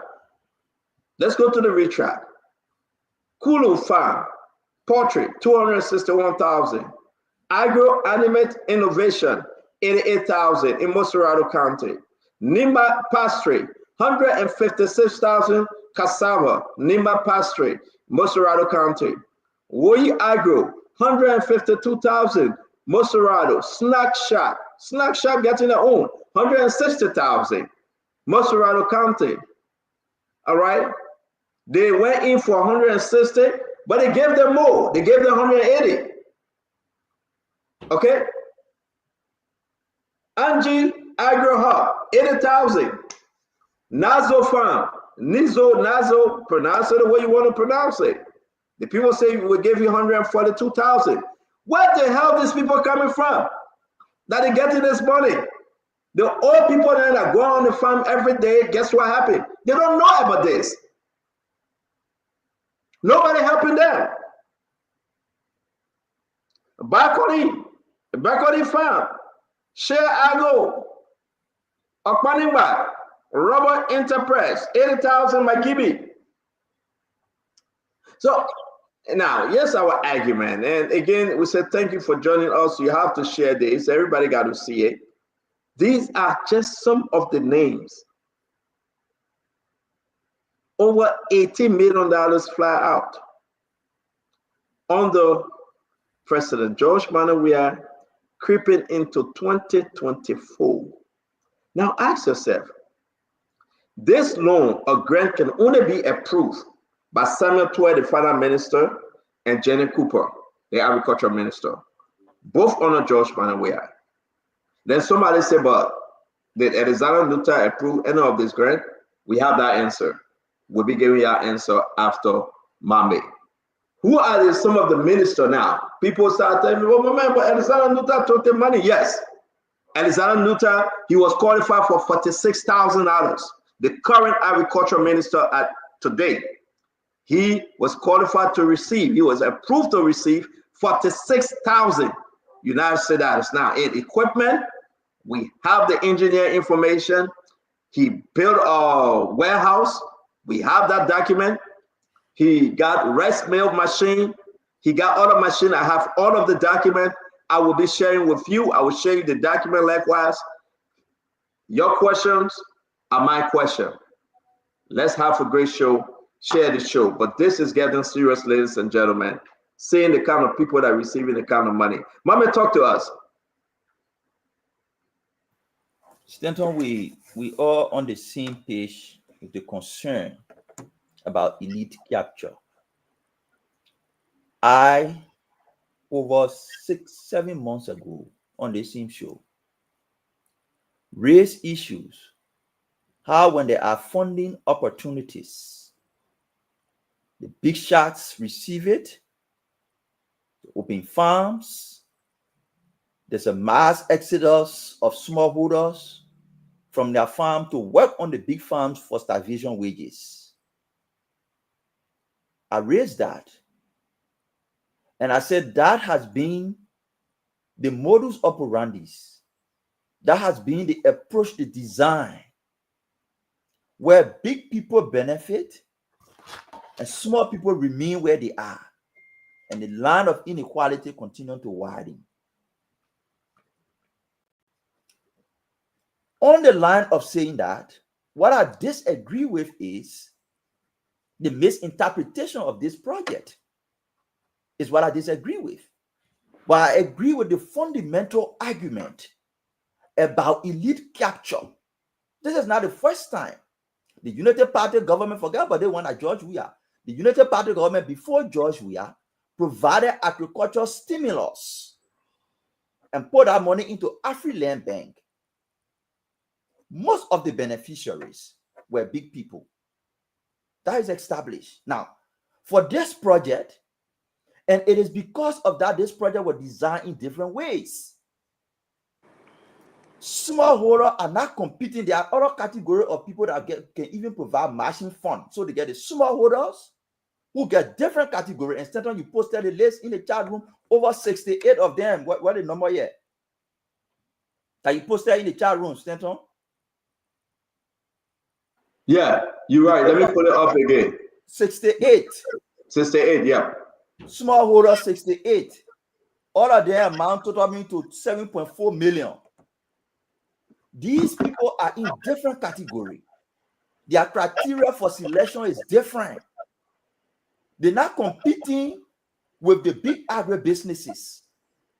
There's another group of beneficiaries who have to provide matching fund.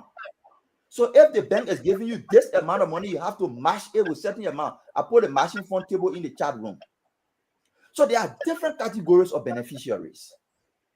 To just conclude that because 6 or 7 big persons receive, so it means the entire program did not benefit smallholder, I disagree. What I also agree with is we have made argument here that these World Bank projects, especially in agriculture, it has been so difficult for us to really, really establish impact. It has been difficult for us to establish impact. We want to address the issue about rice. 12 years on our earning, 6 years on our where are we with rice, with all these resources coming for agriculture? We have raised those issues, and it bows down to how these projects are designed and how they are structured and how resources go out. But I don't want to agree on the issue that the project is bad only because Mama, allow us to interrupt you, Mama. I don't think anybody on this set say it no, was and a I bad say you, project. and I say somebody yesterday. I thought Okay. the first question you asked was, you said, what the feedback you getting from us, sir? That the question you asked. Okay. And the feedback I'm getting from us, oh, the brought all that list you put on General Stanton, the total money they receive, though agribusinesses, is 2.5 million. This project is over 40 million, 25 from Which list? Mommy, we shouldn't do this thing too fast. Lorena, I sent you a list. Can you please upload it, please? Mommy, which list are 2.5? We're looking at over 18 million adders. Which one are you talking about? The list I share to you, the one that the Finance Ministry under we are in the agriculture signed in October 2023. That list, the total is 2.5 million.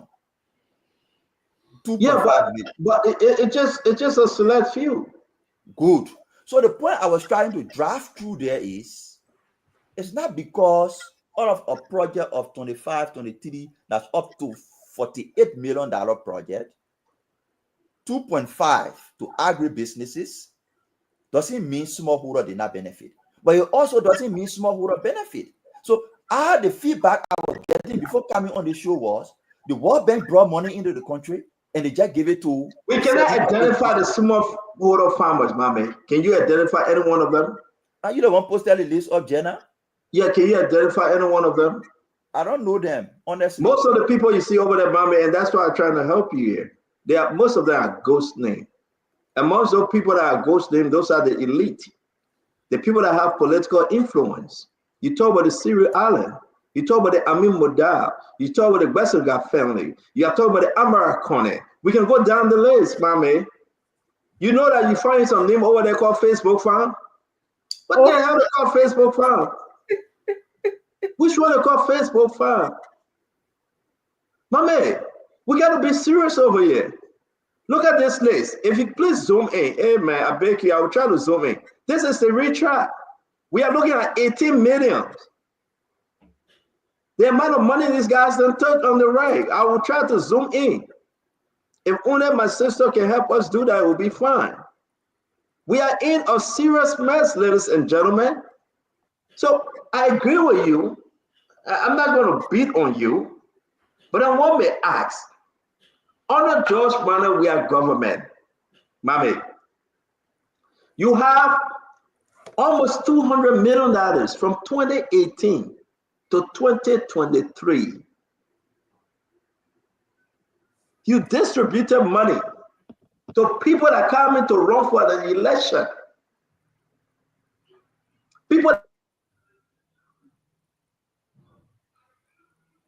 And the political affiliation, ladies and gentlemen, so we are getting people money. Someone to sign on it. Jenny Cooper, her name was on the LACC list for investigation. We have that document. But mama, why you call it and send it to us? I send it to you. Jenny Cooper. Her company, FARBAR, the allegation that she owned a company. They benefited, great. They benefited from this hugely. Over 200,000. $6 million. It's an allegation. It's on the LCC document. We're going to put it up today. George Manor, we are the former president, distributed cash in the 2023 election, 2022 coming to the 2023 election. For what? He didn't give it to Mark Manor on Mark Manor farm in Bond County. He didn't give it to Omes Flomo in McGibby County. No. He gave it to Amarcone. He said, oh man, you came by the wrong for election. I can settle you, but we will find a program. Someone to sign that thing. Jenny Cooper signed that thing. He gave it to Amarcone. Nobody's stupid yet. He gave it to Basonga family. Easy $75,000 in Grand Bassett. Easy. I mean, what I receive his own. Find the Atlanta name, Colonel Gray. Colonel Gray. How much was for Atlanta? I mean, what that? Joe Weir was very gracious. Whether you're for UP, you're for CDC, he'll give you money. He gave it to them. This is a serious issue, folks, but we'd like to welcome the Honorable Akaris Mosey Gray. Sir, can you hear us? Yeah, I'm getting you now. I don't know whether you getting me. Yes, you're loud and clear. Talk to us. Are you getting me? Okay. It's good that you are discussing this subject matter. Like yesterday, we started it. Every time I hear Josh Weir give money, the unfortunate part is that I guess Josh Weir was not a minister of agriculture. Probably the history of the minister of agriculture, many of you don't know. In 2017, she publicly did support the Unity Party. If we are going party freak or party line, yes, she publicly supported President Barker in 2017. Yet, we made her agriculture minister. We did not discriminate. Good that the chairman of the Unity Party, the then chairman, Amin Moda, argued that under the CDC-led administration, he was marginalized. But interestingly, two cardinal things occur under the CDC administration. The first meeting of the political institution that was held in Liberia, I think that was in September, or between September to December, in 2018 was at Beta Casa, at his place, where the president went with the political leaders. They attended many of the political leaders. Again, you are reading the World Bank and other institution contribution to Liberia, especially for the agricultural sector.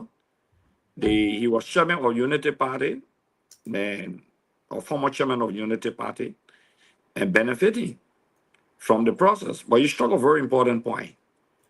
Who were the people who were controlling the two projects?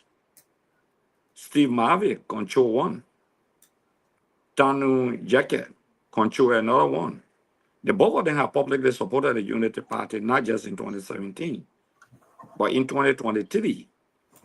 Amara Conan openly supported the Unity Party, fought both in the first round and second round.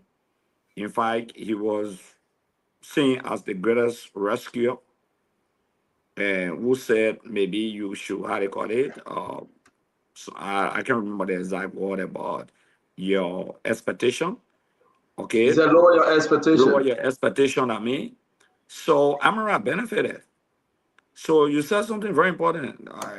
That was the magnanimity, maybe from the CDC-led administration. But what is important here that we all strike here, that we all say here, is that the project itself, not just under the CDC administration, 300 million under President Sadi, 12 years. Then came the CDC administration, and some of that money is still being given under the current administration, as I speak to you. The concern here is that people have benefited. They claim that they gave the money to small farmers, right? little farmers. Let me just say little farmers so the ordinary people can understand. Small farming people then. All right, where are they? Stanton, you asked the question, where are they? It's good that a CDC legislative caucus chairman, Antonio McGill, wrote the communication to flag the issue. So I don't think the CDC was hiding anything or is hiding anything. When this legislative caucus chairman will stand up and flag the issue and say, let's look into this issue. Let's see the publication. Let's see the 62,000 persons. And let's see the 42,000 persons under the two programs that will sum up to minimum of 104,000 persons. Let's see them across the country. Let's load the locations. You also flag the issue of top-notch benefiting from the program. Okay? I don't think anybody is saying that it's a crime tool. But the concerns that are being raised on this public platform is that why not the others? Okay, why not others will apply? Somebody was on the show yesterday said he applied. And even up to now, he's still hoping. Okay? Amara Kone, I think the reason why the issue of Amara Kone is being flagged, because Amara Kone was deceptive. He spoke of his farm, of his personal cash. He spoke of the value of his farm. No one knew about this. He boasted about that. I think that's what brought Amara Kone to the pictorial view or a panoramic view of discussion and a subject matter. Okay? It was shocking. Let's be realistic. That it was shocking on some of the news, and even shocking. If you go through that listing, you'll be shocked. Okay? So the fact of the matter here is this. Like people will say government is government of continuity. They don't look further. They don't further investigate the listing. They want to audit. They can do their audit as they've been doing to other institutions. But why do you think they're not talking about the Ministry of Agriculture under the citizen-led administration? Let's be as realistic as we can be. Okay? The bulk of the projects, the two cardinal projects, were controlled by surrogates of the Unity Party because the citizens didn't have control to go say, go invest this person, invest that person. The World Bank was involved. We had an agriculture minister who, I mean, we put them because we believe in her qualification. I cannot question her qualification. Yes, it's true. Thank you, Honorable Gray. It's good that you're giving us this intro. We'll get to the politics of it to tell you the truth. To tell you the truth, let me admit here, I'm not going to do the party thing, but I must say this to you. I understand any comparison or any, stuff you just said about why President we are getting the money and they are UP people. I understand that. Maybe you can't understand. Maybe we are talking about under the leadership of President we are. No, when you have Samuel Twe and you have Jenny Cooper, both ministers, they were the only secretary to those World Bank projects. And President George Manawia instructed them to give America 250,000. Then you said, no, that Joseph Boyka instructed them. So let me get back. Let go around again. Let me conclude now. Let me conclude. Please do. I love your spin when you say President we are instructed without any iota of truth. But guess what? You are not courageous enough to say that Stephen. You said without any iota of truth. I will let you right there, ladies and gentlemen. I want you to understand our brother here. Without any iota of truth, whose signature on the approved document and under which government? 1. Samuel Twe. 2. Jenny Cooper. They serve under President Joseph Boyka. No, they serve under George Manawia. That's my iota of truth. Let me tell you the iota of truth also that you don't know and you are running away from. The iota of truth is that the program itself, those who are controlling and coordinating the programs, okay, Steve Marvin is from the Unity Party, okay? When they do the process and vetting and everything, what do you expect? Tiny jacket. Probably you don't know these characters or probably you don't know what I'm talking about. When they submitted, you expected the signatories, those who are supposed to sign finally, to say no because Amara Kone is there and he was properly maybe vetted by them. Do you Were they expect them working to say under no? UP government or under CDC government? No, excuse me, let me conclude. No, you excuse me. We Were are they working under discussing, UP government or under something CDC that government? happened under the CDC-led administration. Thank So I you. want you to, So don't waste our time to bring it and say John because of UP. we are saying give money to Army Moda, right? That's what you're trying to So say. you are telling me John, we are saying, that for hold on 6 now. years, Hold on Jenny now. Cooper, no, you hold on. No, you hold on, Honorable Gray. You hold on. Let's get Let this me thing straight. conclude. No, you You will get not your time, conclude. get my time. When you talk, I will not talk. But your time is up. We got to go to the other people. So close Okay, up now. then you interrupted me. So give me the 30 seconds or whatsoever. I will. I will give you the 30 seconds. You can fire. I think you've been unfair to this discussion. There's a program. Those who control the programs are individuals who hail from the Unity Party. I'm sure there before. Tanu Jacket, Steve Marvin, when they go through the process and submit it to their bosses for signature, you are telling me that Joe Wiako and say, y'all gave money to Ami Moda, y'all gave money to Amara Kone, y'all gave money to the Unity Party. That's why you want to tell me to convince me on the show tonight or the public out there? Is that what you want to say tonight? This is basically unfortunate. Even to be subjective to just discuss a program under the CDC, and 300 million was spent 12 years on the Unity Party-led administration, and nobody flagging that issue. You should give a credit to the CDC for the fact that the legislative caucus chairman of the CDC have flagged this issue on the floor of the Labran Senate. So it shows that we have nothing. If we give money to America, we get money to Ami Moda, then on the other end, those who are guilty, if they cannot find small farmer, go and prosecute them. That's what we need. That's not funny excuse. Every day, CDC, every day, oh, you people say you clean the mess. Clean the mess. Stop funny excuse. Stop scapegoating. Because today, maritime may not even get certain fundings because the U.S. government talking about taxation on ships bearing Liberian flags. Think about the economy. It's challenging. Okay? If there were ghost deals and people took the money and robbed the country, prosecute them. Don't blame the CDC-led administration. Don't blame Moses President Weah. Akaris, great, President thank Weah you. had nothing to do with this.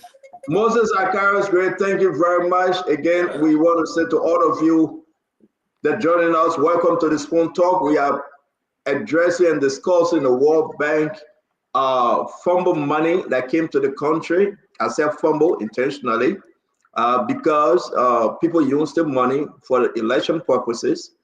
They had a kickback, right back. They called a building engineer company and said, listen, I'm getting the amount from World Bank. The amount is $250,000. Listen, we need the money, but we want to use you. We'll give you 10% or 20%.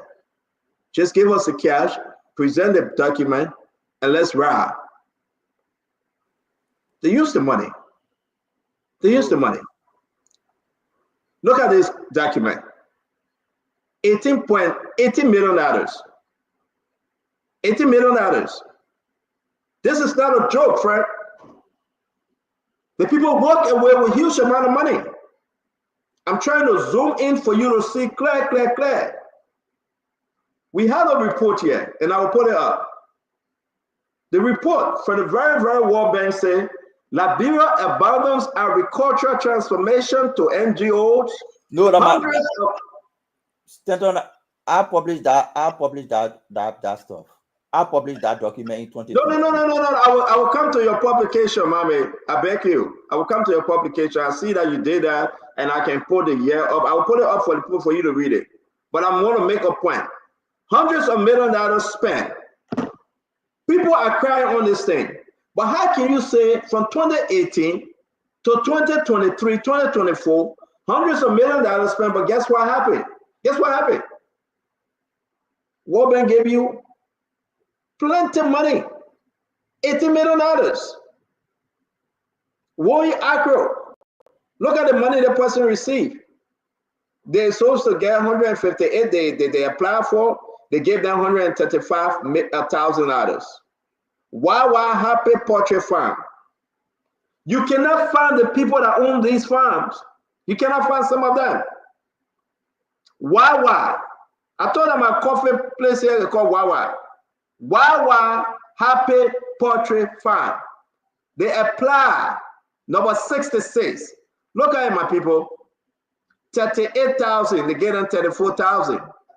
Let's go to the next one. Trinity Agro Corporation.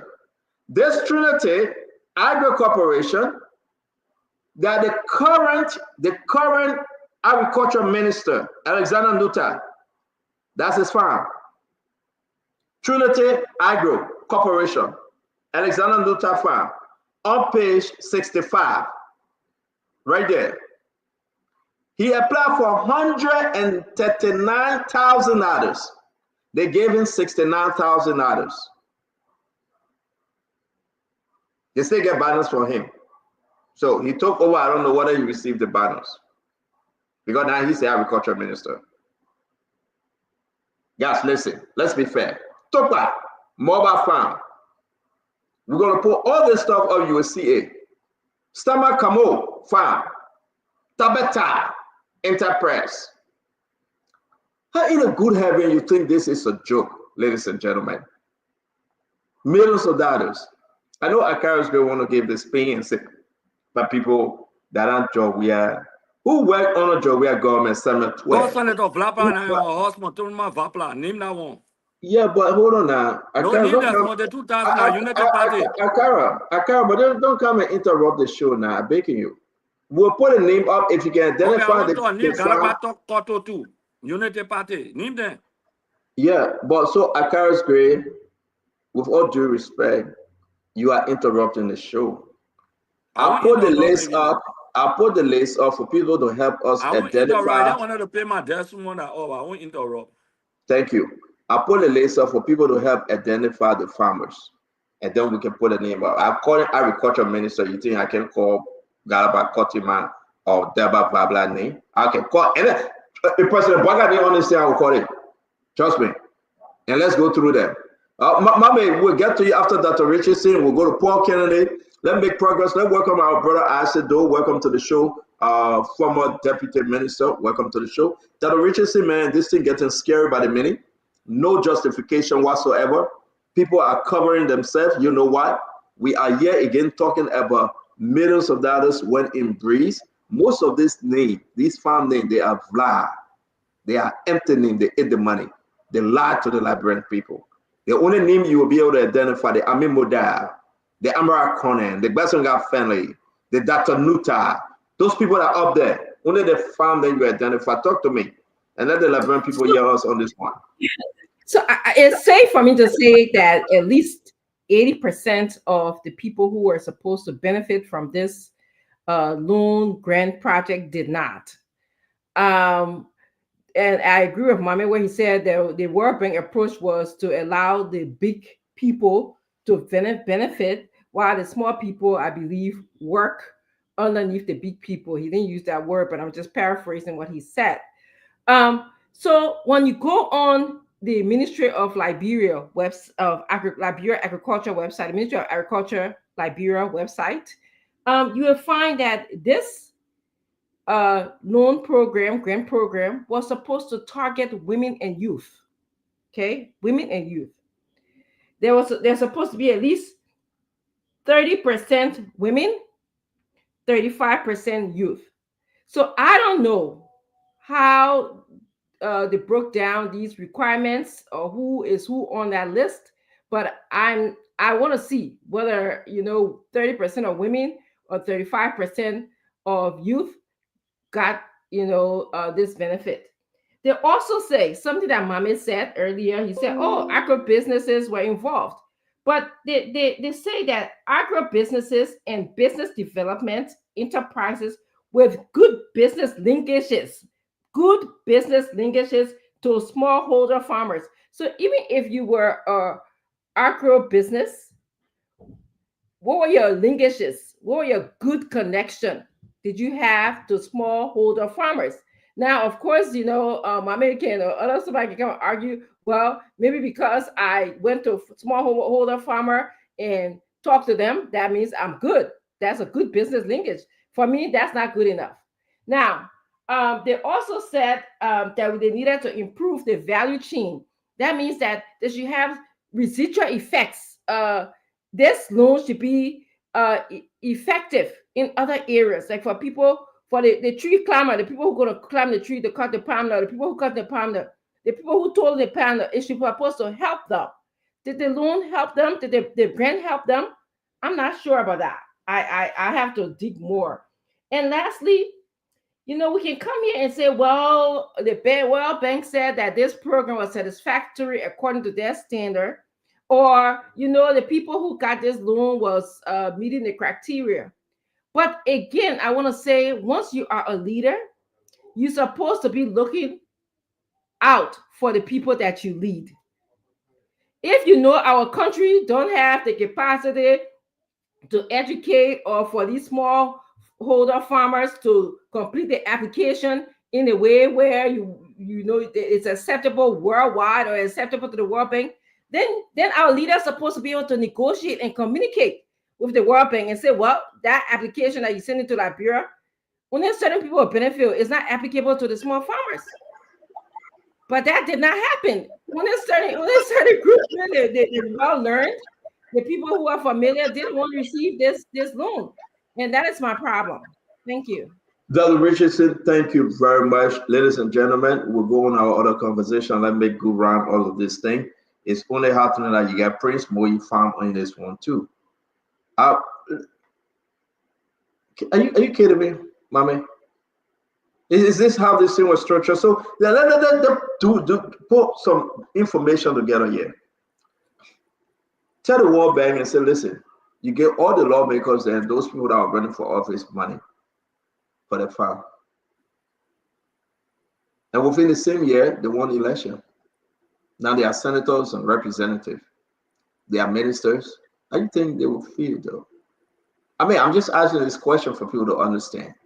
It's so bad for our nation that you guys didn't get a farm. You go through the list, 103 farms. Talk to me, my man. So, Dr. Richardson, you spoke about the linkages. I just wanted to shed light on that. But to say I'm a published critic of the way these programs are sometimes designed. When I say published critic, I mean I have published articles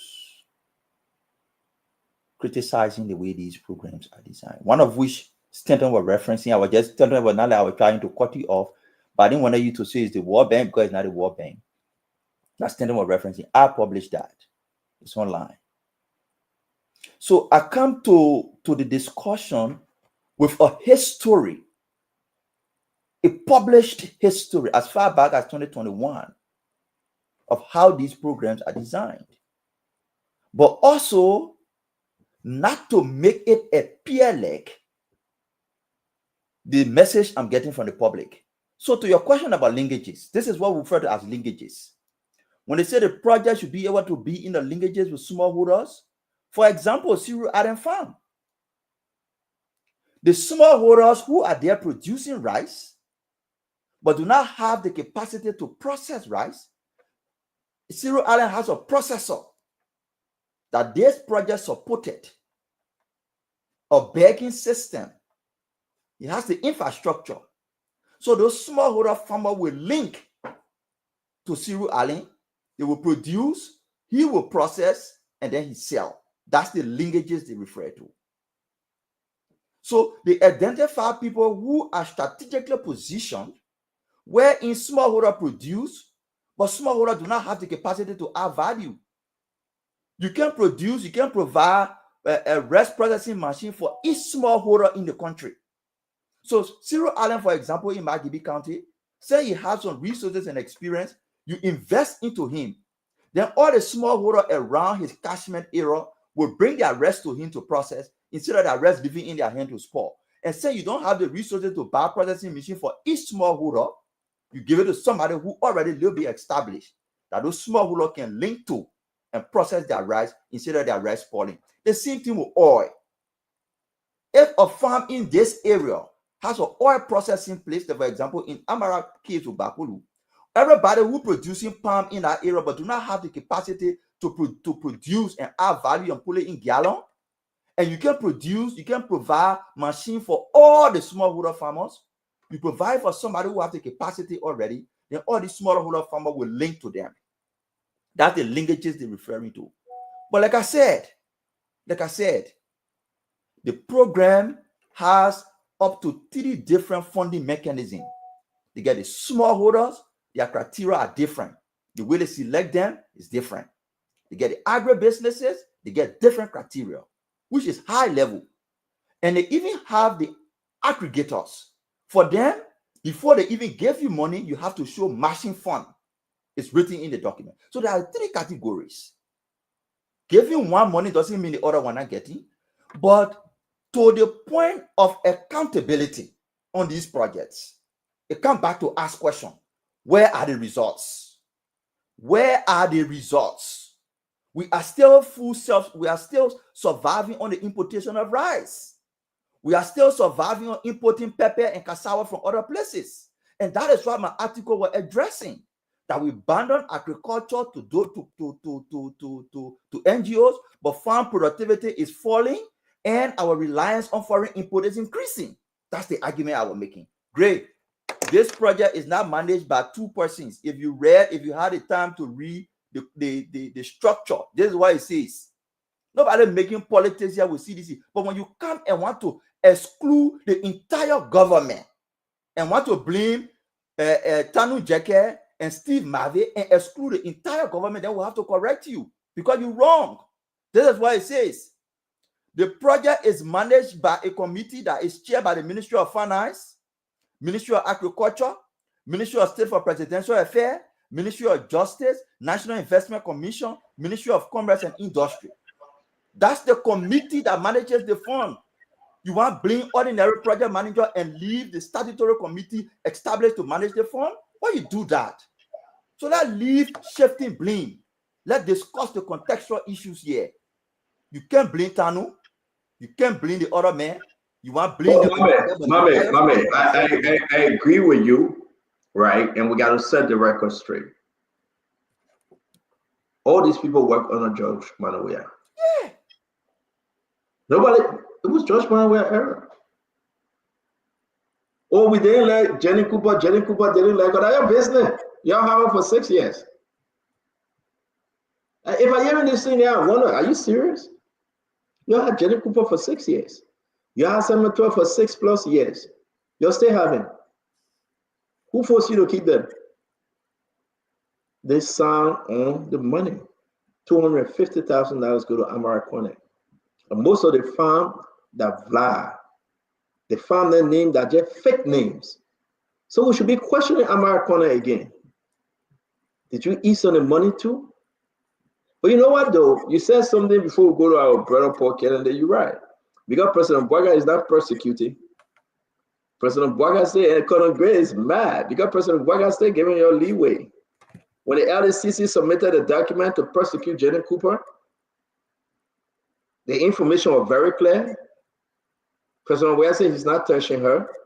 President Boaga LDCC have not called her. Paul Kennedy talk to us.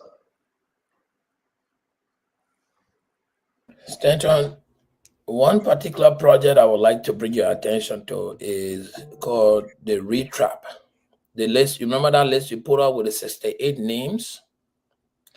That project has a target of 96,000 persons to reach. And it has an objective of supporting the National Agriculture Development Plan 2024 to 2030. According to the reports, that project has already reached 67,572 farmers. 67,000 farmers, Stanton. When you look at the first white list you put up, there are over 10 farms in Monterrey that took over 150,000. 10 farms. I want to come to see what they are producing on that farm. And the people right there in Monterrey are this list. If you look on this list and on the entire, you'll find over 10 farms on this list that got over 150,000 for production, whether it was pig, whether it was cassava, or right in Montserrat County, and the people there are sleeping hungry at night. But look at the committee Mame call. This committee is chaired by finance, justice, all of the big hands who, once their money come, they will sit down in some kind of building and appropriate a way that they will get some of this money before the actual farmers benefit. And somebody wants to tell me there was no corruption player, I will put my fingers on the line. You caught it. These guys stole some of this money. And the actual Liberian people who desire the money, who deserve it, are sleeping hungry at night. And you think God will bless you? I mean, let's be realistic about this. An opportunity, this program is an excellent program to actually help the Liberian people to do well. Over 200 million coming to our country in agriculture stand-up program to be able to upgrade smallholder farm, to build their capacity to be productive. Over the past 5 years, we should be seeing some of this production now. In our 2D area, farina should be manufactured all around the place. People should be putting farina in bags and shipping it out of the country. People should be roasting pig and doing all kinds of things with it. Vla, nada, zit. You go there, you're not going to see some. Because the money actually did not trickle down to the needed. If you call more than 10 agencies and ministries of government and all those big high names are sitting there, I see why the money is just circulating amongst them. Because they know about the money, they know when it's coming, they know what program is going to, and they can just sit there and appropriate among themselves like they do in the legislature. They appropriate the money, they use it. And the real deserving Kakula and Omen Duba never will see a daylight of that money. They will die poor working on their farm with collapses. This is sad. So I think there's the need for a review and a reform of the program.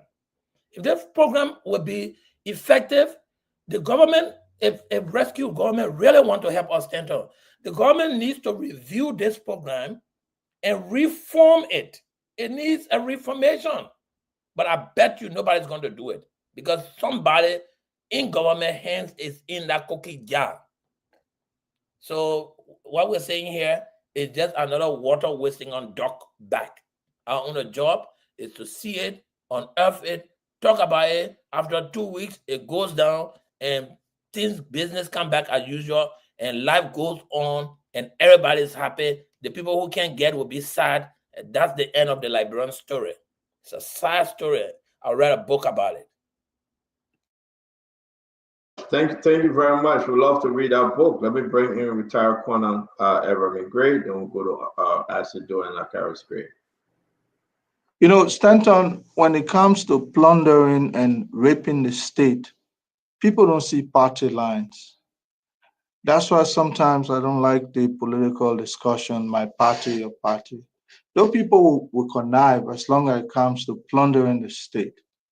They will not see party line.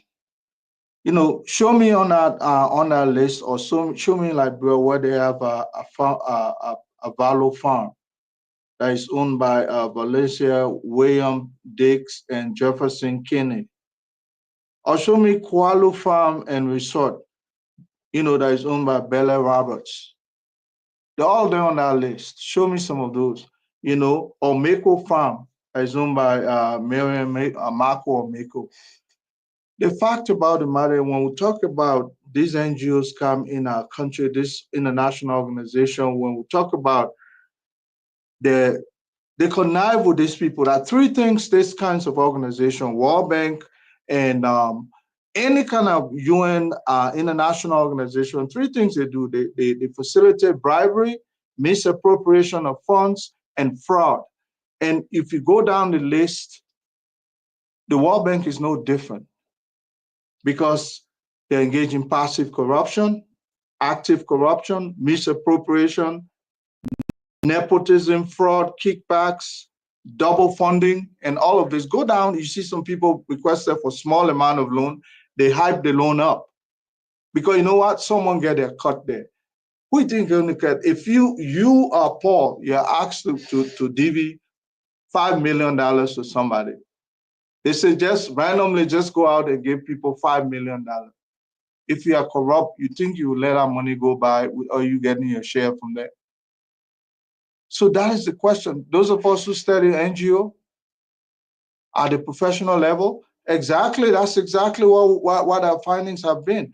That's why most people don't encourage NGOs to come, because they overburden the state, they leave big debt, they gone, everybody put those money in their pocket. The impact is barely felt for the purposes of those funds. This $200 million, look how the money it sounds so huge. But go to Liberia, we stay importing pepper from Guinea. I mean, we stay finding ways to put food in our stomach, when some of these initiatives, some of this capital funding would have taken us far away. The impact is really not felt, because people only come together to divvy that money. Whether they form CDC, they form a unity party. That's why I refer to them as common criminals. And where some of us are frustrated is because people see them from their party lenses or their family lenses or whatever lenses. But the common man down there that should be the recipient has no connection to any of these kinds of things. That's why our country has been like this for 170 some more years. We're still heading, like we have another 170 some more years, to fight this corruption. But, Stanton, for me, I just gave up to the extent where I know President Barker probably is into in the cookie jar. So what are you going to do? Thank you very much. Thank you, Don Gray. Yeah, thank you. Honorable Akaris Melissa Gray, let's hear you, then we'll go to Asido on this one. Yeah, distinguished colleagues, when we talking here, like Unity Party, will shut up.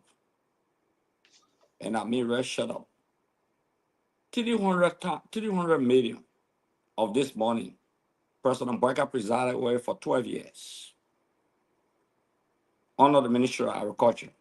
President Salif gave that responsibility to President Barker on the agricultural sector of this country, like President Barker has given the road projects and that of LEC, giving that responsibility to Jeremiah Kuhn as vice president. President Salif did that for President Barker. Those machines that they took to Lofa County for agricultural project, many are still there, they broke down, brand new machine. President Barker did nothing. If the folks in Unity Party who are running around causing noise to the CDC, I challenge them to prosecute the people and investigate the subject matter. Senator Prince Moy, who want to be vice running mate to Jeremiah Kuhn in 2029, he informed there.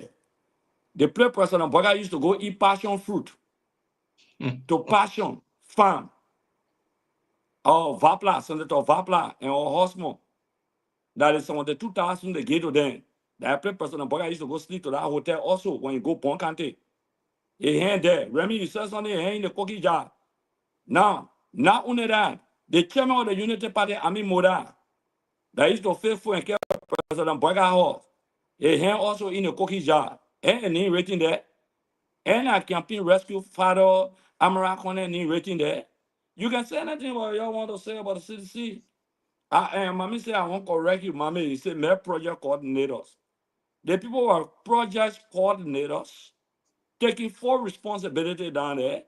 Okay, not only that, people who get paid more than a representative, 7,000 US. You call them mere project coordinator. Steve Marvey and Tanu Jacket. You call them mere project coordinator because they are your peers. Okay? Remy, you said something very important. You said something very important. Once the Unity Party begin to talk about party business, they're not courageous enough to talk about the 12 years, 300 million. What are they talking about? Because they know President Barker will not do nothing. Fusa. He will not do. Because all around President Barker, they got the money. If this government is serious and they believe that corruption took place, let them go after the people. The agriculture minister, the current agriculture minister, in the cookie jar. He ain't there. What are you wasting your time for? Trying to blame President. So it means that the CDC administration can just do anything and go unpunished. And the Unity Party clap. And some of the people who took the money being appointed by Unity Party. And some of them are National Executive Committee member of the Unity Party. And people want to blame the past administration. Say you are cleaning a mess. You say we create a mess. You say we looked at the country. You say we plunge the country into chaos. Running away from. Every day you find excuses that Joe we are, that Samuel 12, that Jenny that let the government muster the courage. I challenge them. They don't have the balls. President Boga doesn't have the balls or a vice president.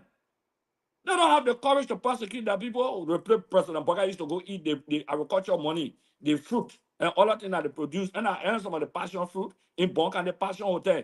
That place used to go sleep. Unity Party when they campaign in roll up, they go Bonk and the end of the single hotel they can sleep in. That part of the money. So that then prosecute anybody that they find corrupt at the Ministry of Agriculture, including the current agriculture minister. Not only that, but many of their people, nothing they will do. But every day people come, CDC did CDC did that. If we want to talk about the country, stop talking we are. Stop talking Samuel 12. Stop talking McGill. Oh, if I carry us great new on our listening today, they will tear him apart. And Mama can't sit here because why he left for Amara Kone. You can't sit on the show to defend Amara Kone because you live for him. You people mislead the public. They are a rescue mission misled the country that all will be bread and butter. That the whole country by now supposed to be having skyscrapers. Okay? People are suffering in the country. We're talking serious thing here. Every day people jump up, CDC, rescue the country. You go on 1 Thank year, you. you say agriculture is #1 on your arrest agenda. And then you accusing people of wasting the agricultural sector. And you can do nothing about it. Thank you very much, Honorable Grave. Thank you. We're going to bring in Asido. Asido, welcome to the show, my friend. Well, Stanton, thank you. And let's go right into it. Number one, to start up, this discussion debunks one lie from the Unity Party. The Unity Party said, George, we are government, the CDC did not invest in the agriculture sector. This discussion alone debunks that lie, that indeed the weird government did invest in the agriculture sector. So for that lie, that George Weah didn't do anything for agriculture, we can agree today that by the discussion of this project, we know the Weah government took the courage to invest hundreds of millions in the agriculture department. We will come to the actual management and the result from it.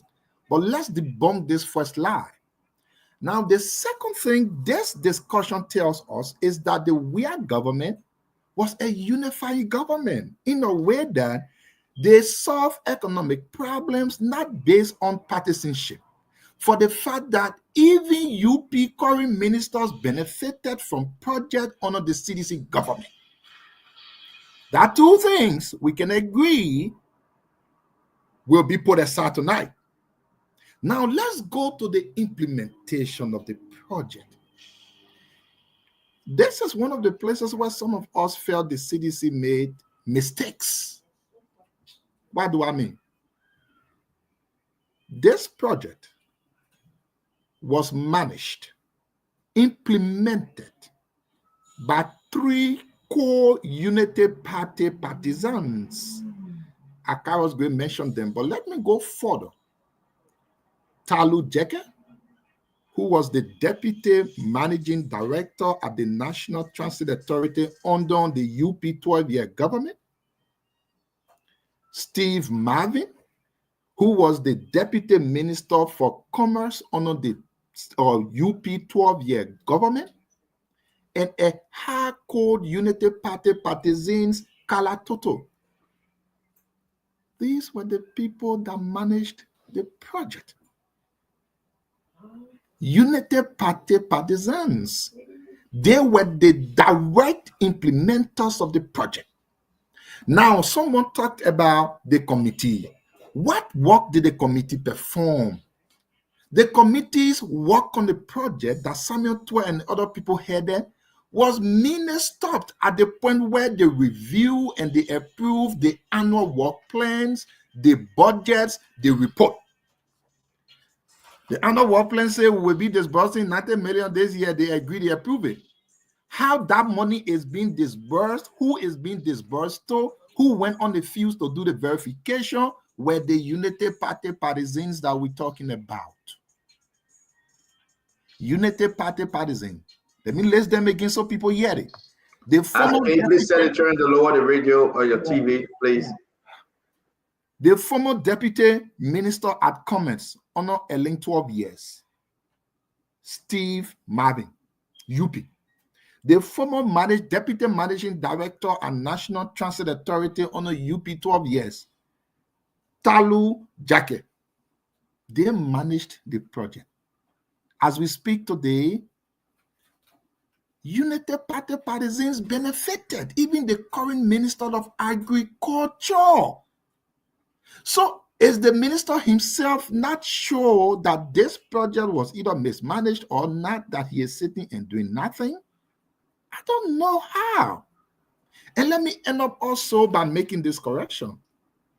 Amounts being approved for individual farmers or beneficiaries did not mean that's what they will receive in lump sum.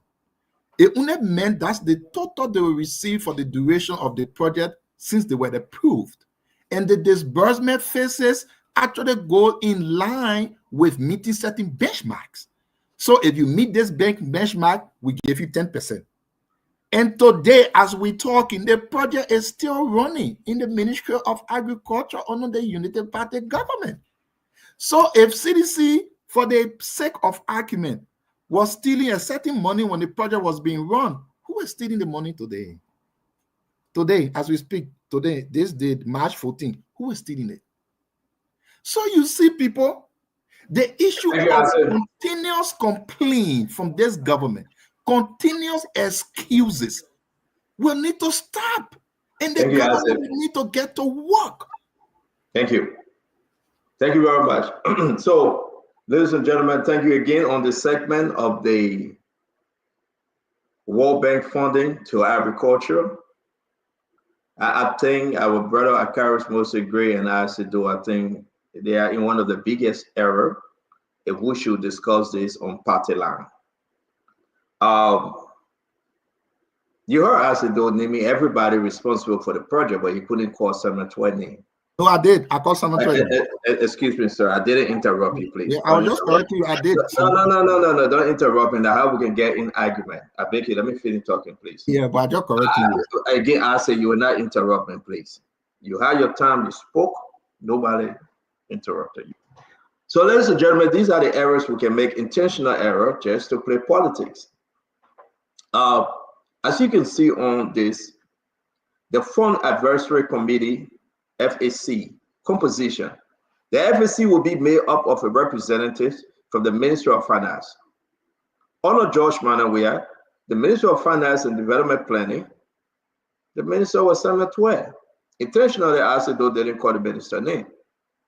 Minister of Agriculture, Honor George Manawia, Janet Cooper. The Minister of State for Presidential Affairs at the time, Nathaniel Fallow McGill. Minister of Justice, you know who he was. What's the man name? Minister Councilor Dane, Musa Dane. The National Investment Commission, Minister of Commerce and Industry, the Fund Manager, Central Bank of Liberia. All these were the hardcore sedition. But Akaris Gray ran from the show because he knew we were coming. He ran. And he said, oh, we have only 3 UP people in the government for George Manawia. They ran this project. We have to debunk this, folks. That was a bloody lie. Let's put this to rights. I said, though, Akaris Mose Gray, we packed them. George Manawia headed the project as president of the Republic of Liberia. With his instruction, George Manawia put money in this thing for people that were running election. He called them, he decided to smoke a peace pipe with them, and he gave them the money. What do you think the poor people don't have the money today? People are struggling. The pepper The cassava getting rotten every day, the money didn't go to them. The money go to Amara Conan. Because George Monowea believed that Amara Conan was his boy, his friend. After 6 years, he didn't do anything for Amara Conan. He needed to reward him. Gave you easy 250,000. Amara Conan applied for 500,000. They gave him 250. He received it. He said it. He received it. Bazunga Finley received his own money. Let's fix it. Now let's move on. When I hear people saying, "Oh yeah, well you in power now," you know what? I blame Akara's Bureau. My fellow Liberian, I blame Joseph Imabwaga. The CDC will continue to say you in power now. That's true. Because Joseph Imabwaga and the Justice Department, maybe intentionally, Jeremiah Kwanku, all of them say we shouldn't go ahead with persecution. So therefore, Akara's Bureau will say this, I say though, all of them will say because you know what? They have sensed weaknesses are gonna great. They know that President Bwaga got no strength now to run with this thing forcefully. The lawyers now, most of them are compromised. They have taken the kickback. So therefore, they will drag this thing to 2029. They will. If you have a bank governor in Alashas Talu, you book him on corruption. Then you turn around, you settle with him and gave him money and said, my friend, we're begging you for exposing you, but take your salary, honorable grade, colonel grade, go. We'll not do anything to you. How you think Asset Doe and CDC will not talk? You begging people from LTA to pay them, that they should go quietly. So they are right. Everybody should clap for sedition. President Bwaga will not persecute. They will delay, they will delay, they will delay. So CDC got the courage to make BIMA that we can say. They should. Summer 12 will walk free, my people. I can say this to you. Summer 12 will walk free. I can say that to you. Alosha start to get his money, he gone. You will not catch him. LTA gone. You will not catch them. They will take the body, they will go.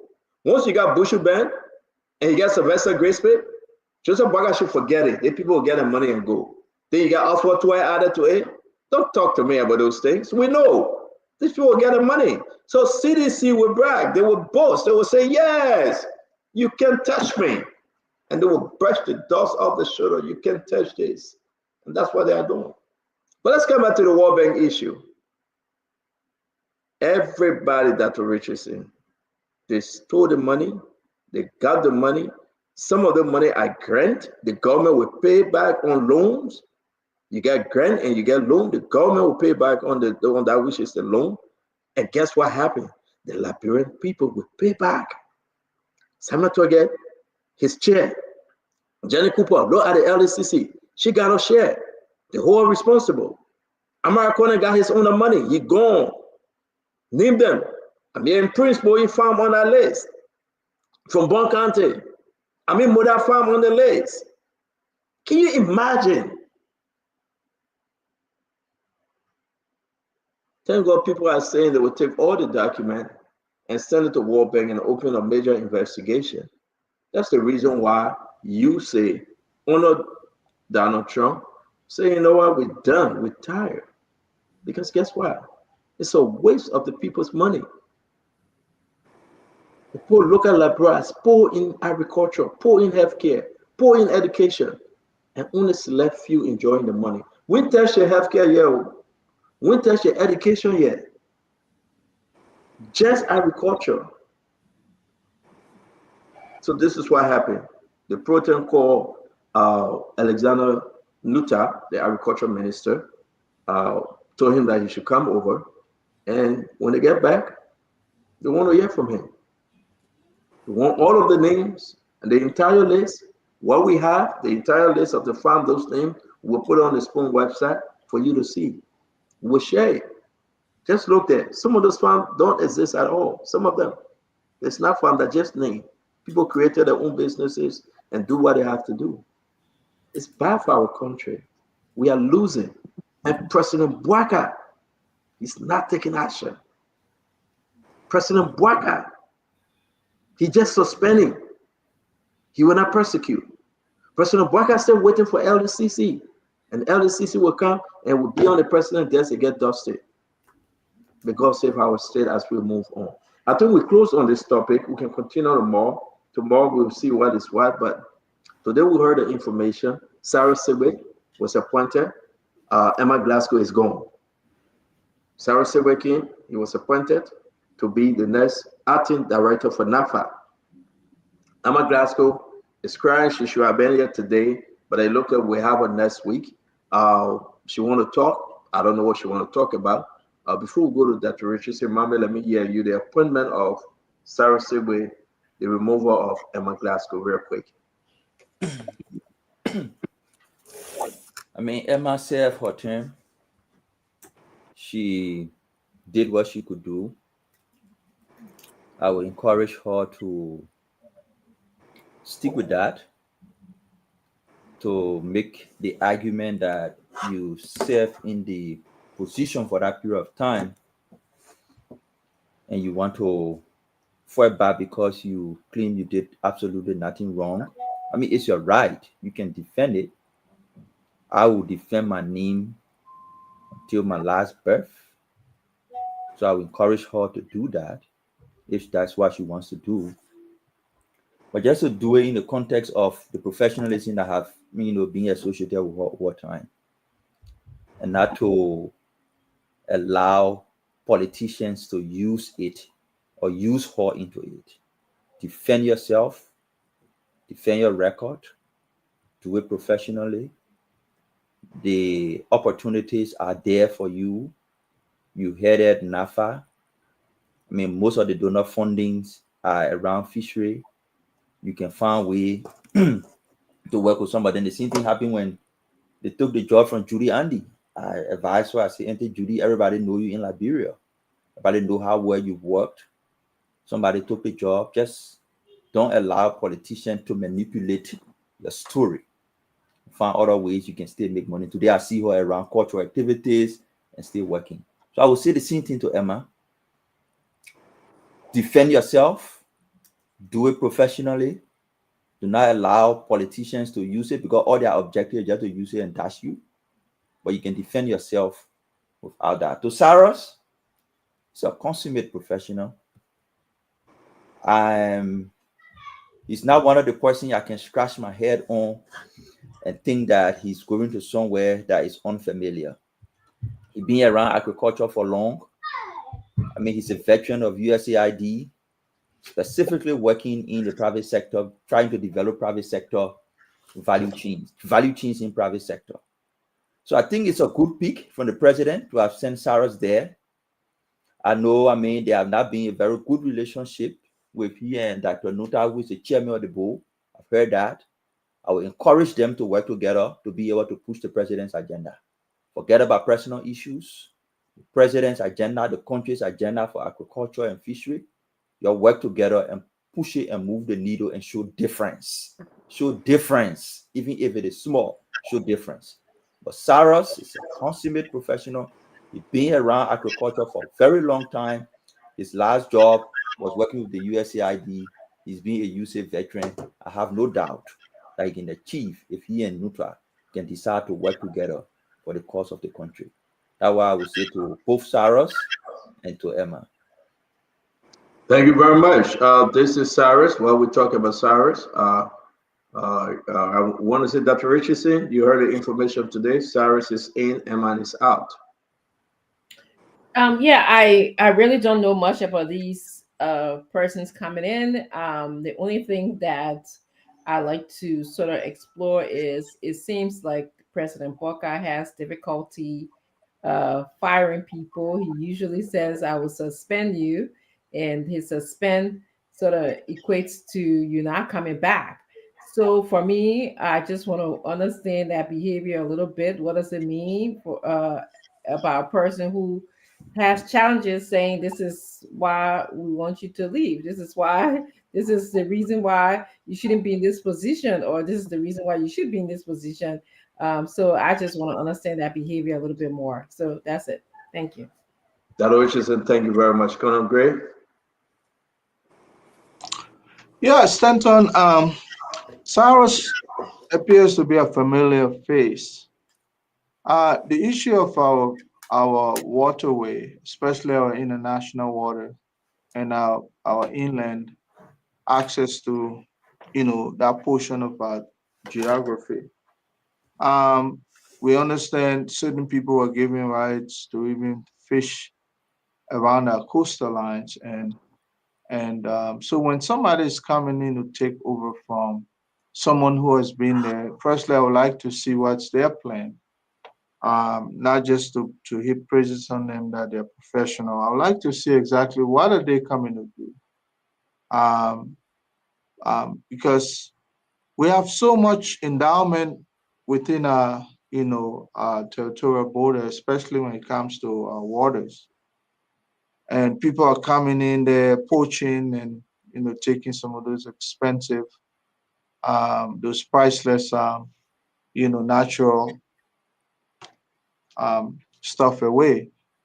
But when it comes to Emma, I would urge her to actually, like Mommy said, publish exactly your accomplishments. I like the way how Fanatico for his wife published her stuff, what she has done, how she met the place, and some of the stuff. Because this is for the future posterity, so that we can say, when you were there, what did you do? Don't just go away. We know probably you may not come back. But I mean, the history of what you've done will always linger, and then we'll be able to resort to that and look back and say, well, this was what she did. Because I think when prior to her taking that sector over, it was a it was an unentity. It was dumb. It was not pronounced as when she took it. She brought a lot of stuff that I heard, but I still want to be able to hear from the horse's mouth and see what was it she did. Um, Fishery could be one of our ways to beef up our coffers. I mean, our revenue. And the new guy coming in, what is he going to do to up our revenue from that sector? I'd like to read a little bit more. Otherwise, I don't think I have anything much to say right now, but I point my extent. Thank you very much. I have to go before bringing General Gray. Yeah. So, I want to refer to Dr. Richardson. Please help me, because you are a seasoned professional on the show, and you will be the one to help me if I'm wrong. These are the hypocrisies that we keep talking about that keeps on carrying our country down. Stanton, I just sent you the release from the executive mansion. I'm not sure if you will put it up for me, but if you put it up for me, I will really appreciate Well, it. you're not sure. You want it up, we'll put it up. But can you please control the noise in your back, Isaac, please? Yeah, it's getting increasing. Okay, so this is the release from the executive mansion's website. And everyone, please look at this as I'm reading it. It says President Boakai suspends NAFA Director General, and it was February 13, 2025. And you can read the rest.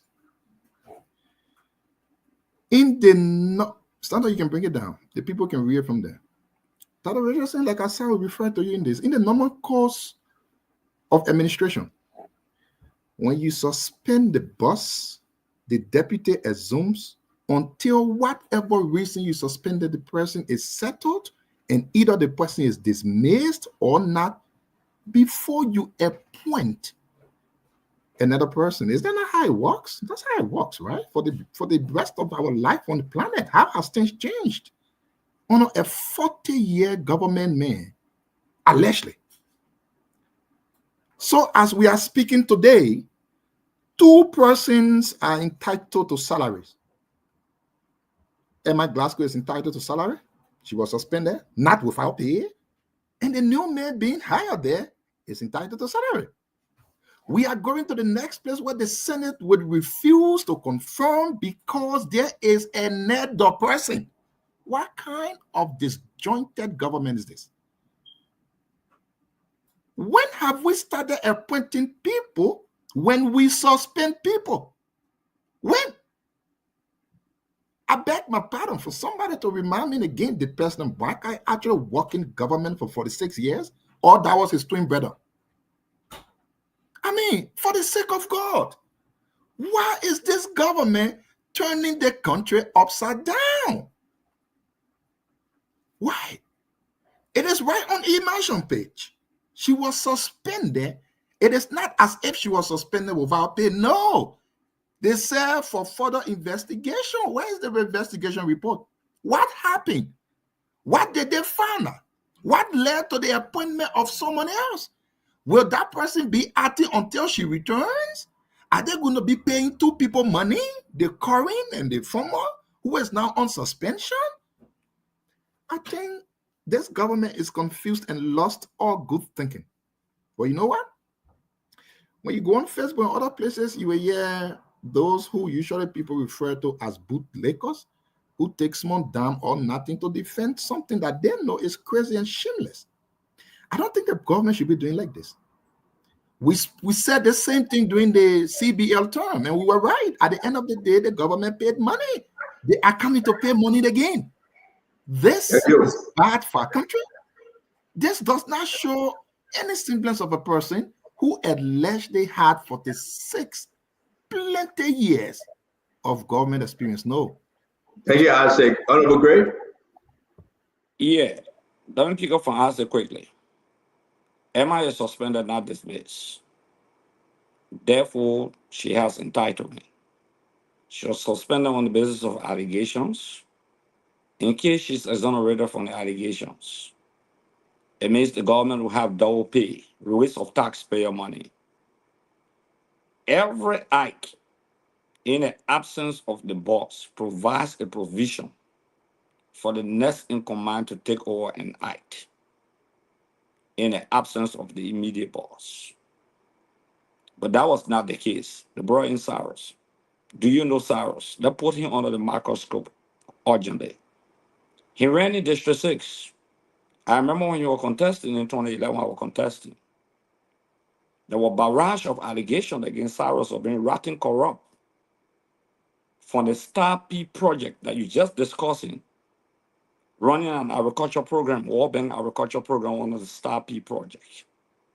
When you say he's not a stranger to the Ministry of Agriculture and Fishery by then, yes, he's not a stranger because the record against him in District 6 and those allegations against him are very clear that this guy is dangerously and deadly corrupt. They consume and took the kickback on the basis of allegation of World Bank money under the Star P project that you're discussing. Why can't you just pour in O1 in your bottle? Cyrus is not credible. I saw the friends parading him because the USAID program is over. Mommy said the last work he did was to use it.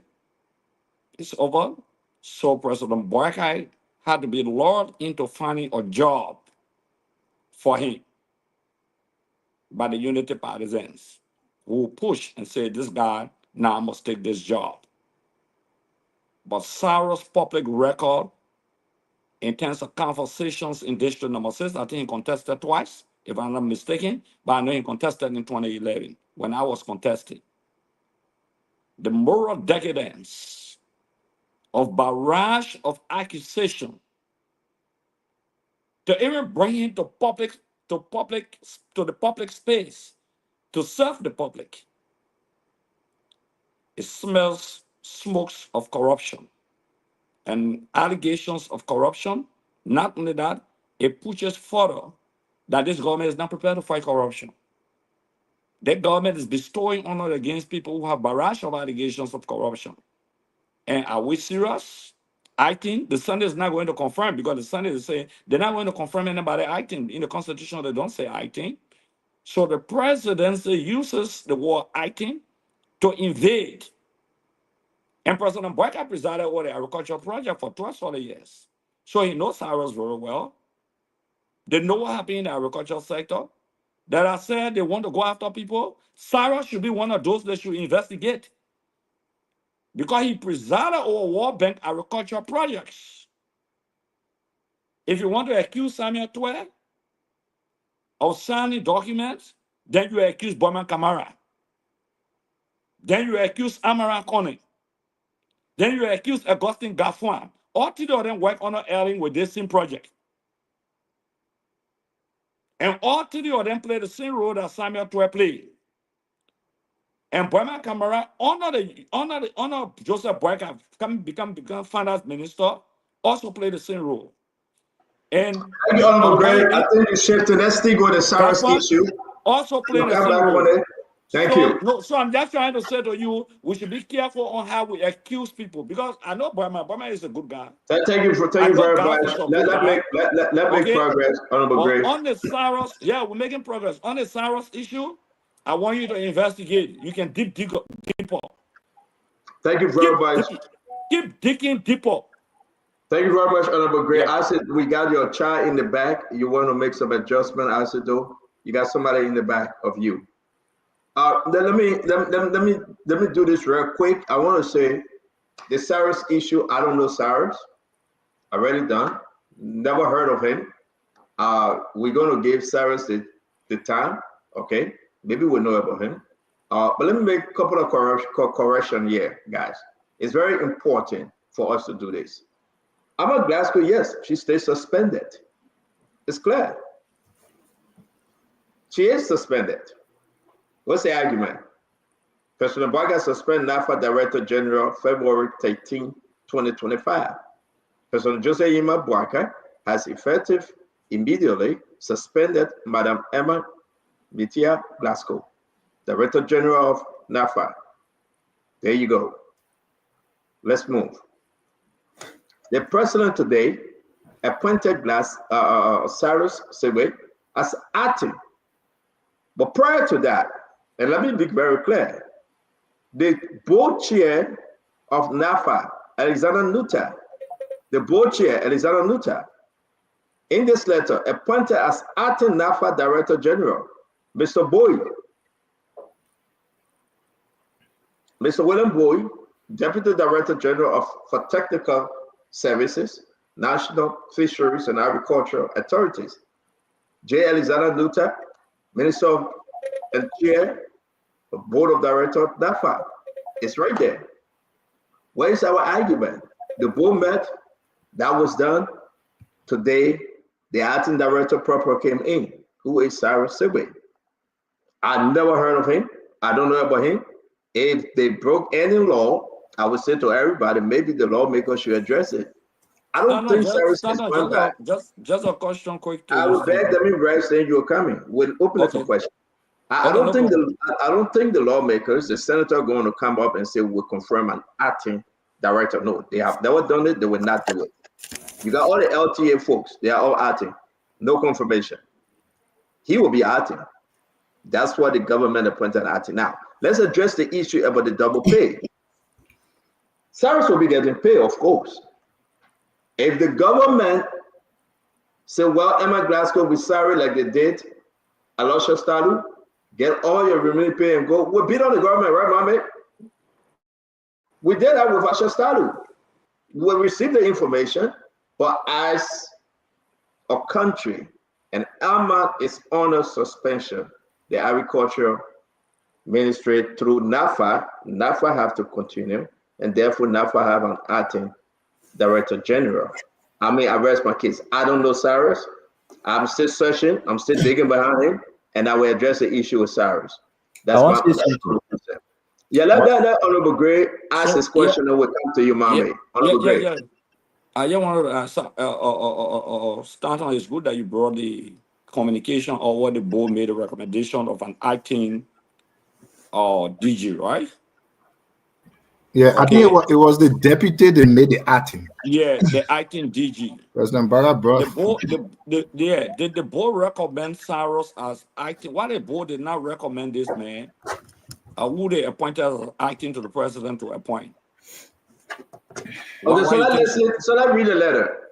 This is from Alexander Nuta, the board chair. Read it. I am pleased on behalf of the board of directors and in consultation with the President of the Republic of Liberia to appoint you as acting Director General of NAFA pending the investigation of the suspension of the suspended Director General and the final decision on her status.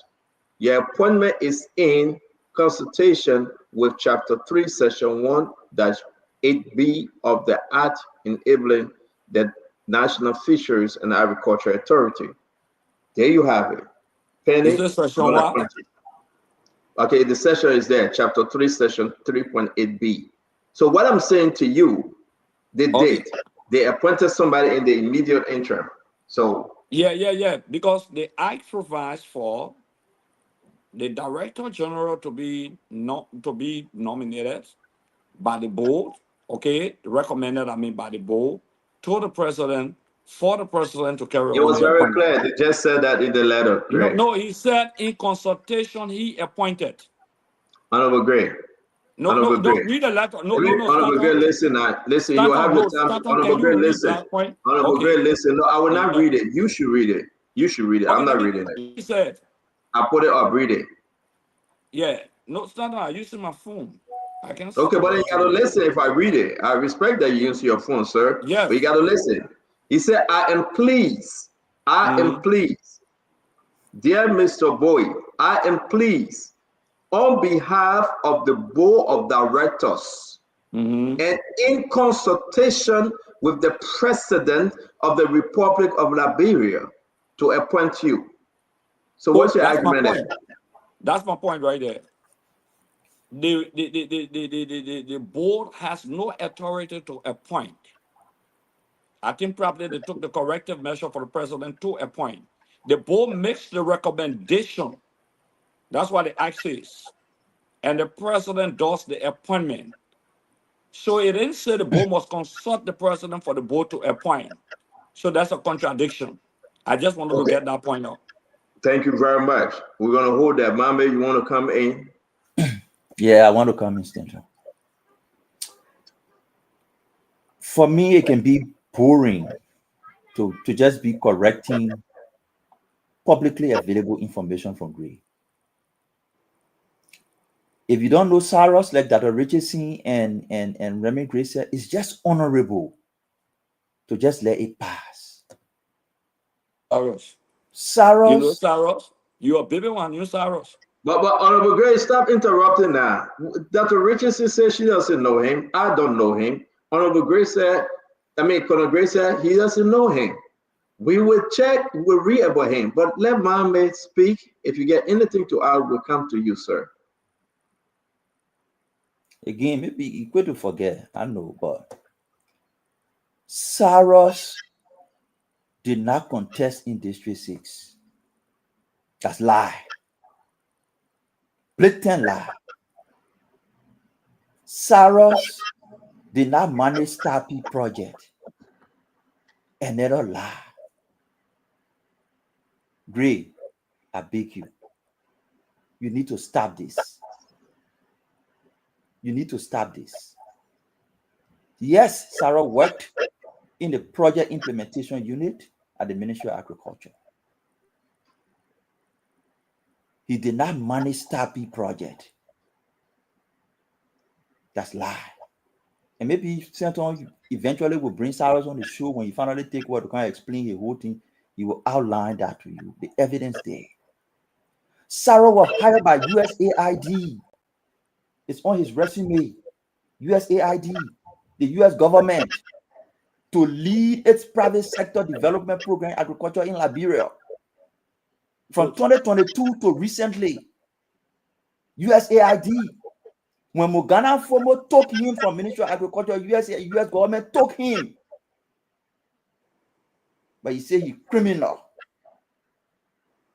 When the agriculture minister under the CDC took him from the project implementation unit, the US government ran for him and took him to lead their private sector development in agriculture. Until recently, you call him criminal. He did not contest in election. You say he contested election. Why he did? He did not lead Star P project. He said he led Star P. You don't do that. If you don't know somebody, say I don't know them. If you know them, say what you know about them. Even if you want to lie on it in secret. Don't sit on such a platform and spew out misinformation about your friend. It's not good. Okay, thank you, Mame. Honorable Gray will give you a chance to Honorable Gray. Honorable Gray Yeah, reply. it's disingenuous, eh? Mame doesn't know Cyrus. Mame, when you were U4 in CDC in 2005, I started knowing Cyrus. Cyrus did a lot of activities for contestation in District Number 6 where Honorable Snow ran. You don't even know this. He carried on a lot of activities. Cyrus was clear that he wanted to run in 2011 election. Okay, I'm not gossiping on this program. Stanton, Cyrus is willing to get on the Can you call with you hold on, after my you. man? You are just telling Stanton Sonny, I'm not calling anything after you. No, Yeah, but wait, let Stanton me said, finish "Why and am tell they stop you Cyrus. now?" Yeah, Cyrus was an aspirant. Hold on. Cyrus was an aspirant who declared his intention to contest to become a candidate. He was an aspirant. Jay had somebody who say, I want to run in the district. You call them aspirant. Okay. He was an aspirant in that district. He did some work in the district. Okay. Ask on Snow and the people who contested. In fact, there's a guy from Liberty Party who also was an aspirant by then. Okay. He had that desire. Thank you. Because of the massive allegation. Let me tell you, hold on first. Because of the massive allegation of corruption. I remember the Unity Party took Jacobs banks off their ticket in my district because of the similar allegation of usage. Honorable Gray, thank Cyrus you. feared that. He got Thank you, afraid Honorable Gray. because of that, because all the Honorable Gray, let's allegations get on the were record. working against him. Honorable Akaris Gray, allow me Yeah. to ask you a question, please. You One, don't know you Cyrus. said, Honorable Gray, you Yeah. said Cyrus participated in District Number 6 I said elections. Cyrus was He an said 2 aspirant. times. Honorable Gray. Yeah. Honorable Gray, you just said Yes. aspirant, but when you spoke first, you said he participated in Okay, I District meant Number that 6 Cyrus election. was an aspirant. Thank you That for the the correction. participation that we're talking about, Cyrus Thank was you. an aspirant twice. Thank you. Let's Yes. bring in Cyrus and we'll go to Acid though. Can you bring in Cyrus? Is he on? Yes, I can bring in Cyrus. Bring in Cyrus. Thank you very much. Yeah. All right. So thank you for making the correction. You meant he was an aspirant, but he didn't participate in the election in District Number 6. Is he on? Yes, Cyrus is on. Hi, Cyrus. Can you increase the volume, please? Yeah, increase the volume. Yeah, I increase the volume. Cyrus, speak. Cyrus, good evening and congrats as you've been appointed as acting DG for NAFA. Thank you for coming on the show to make some correction. Can you hear me? I will ask a question on Stanton when you talk, please. Okay, is there any way I call Cyrus from my phone, mommy? Please, I sent his number to you already, Stanton. Can you please say that? Let me call him. It will be better. Yeah. When you call him, please ask him, yeah? So you can meet and go. All right, I'm calling Cyrus from my phone. Hello? Yes, Cyrus, thank you very much. You're loud and clear. It's good to have you, sir. How you doing? Thank you, and good evening from Liberia. Good evening to Liberia. Good evening to all of the panelists. Great being on the show tonight. How are you? Thank you very much, man. Sorry to call you under this condition. I know you will have your time to come in studio and talk to us, but thank you for accepting this real quick. Congrats to you for your appointment today from the president. We wish you well. Honorable Moses Akaris Grace, former District Number 8 lawmaker, said that you ran as a candidate in District Number 6 during the election time. And I will give him the chance to briefly explain, and I will ask him, please make correction because you know, I don't know you, and it will only be fair to give you the chance to make correction. Honorable Gray, briefly, can you say exactly what you allege on Cyrus Sigbe? Let me repeat because I want to ask him a question. He listened to it very well. That's why he called. So let he speak, and I will ask him questions. What did you say? We want to be on record and give him the chance to speak. I said Cyrus, let me repeat, was an aspirant in District Number 6, Monserrato County, where snow ran. Let me also repeat that Sarah coordinated with the World Bank, with the projects under Agricultural Ministry, because a series of projects. And Sarah was accused. There were barrage of allegations against Sarah in the election as an aspirant. He did some project. He declared that he was contesting. I say there's a rampant allegation of rampant corruption during his service to these NGO programs. That's what I said.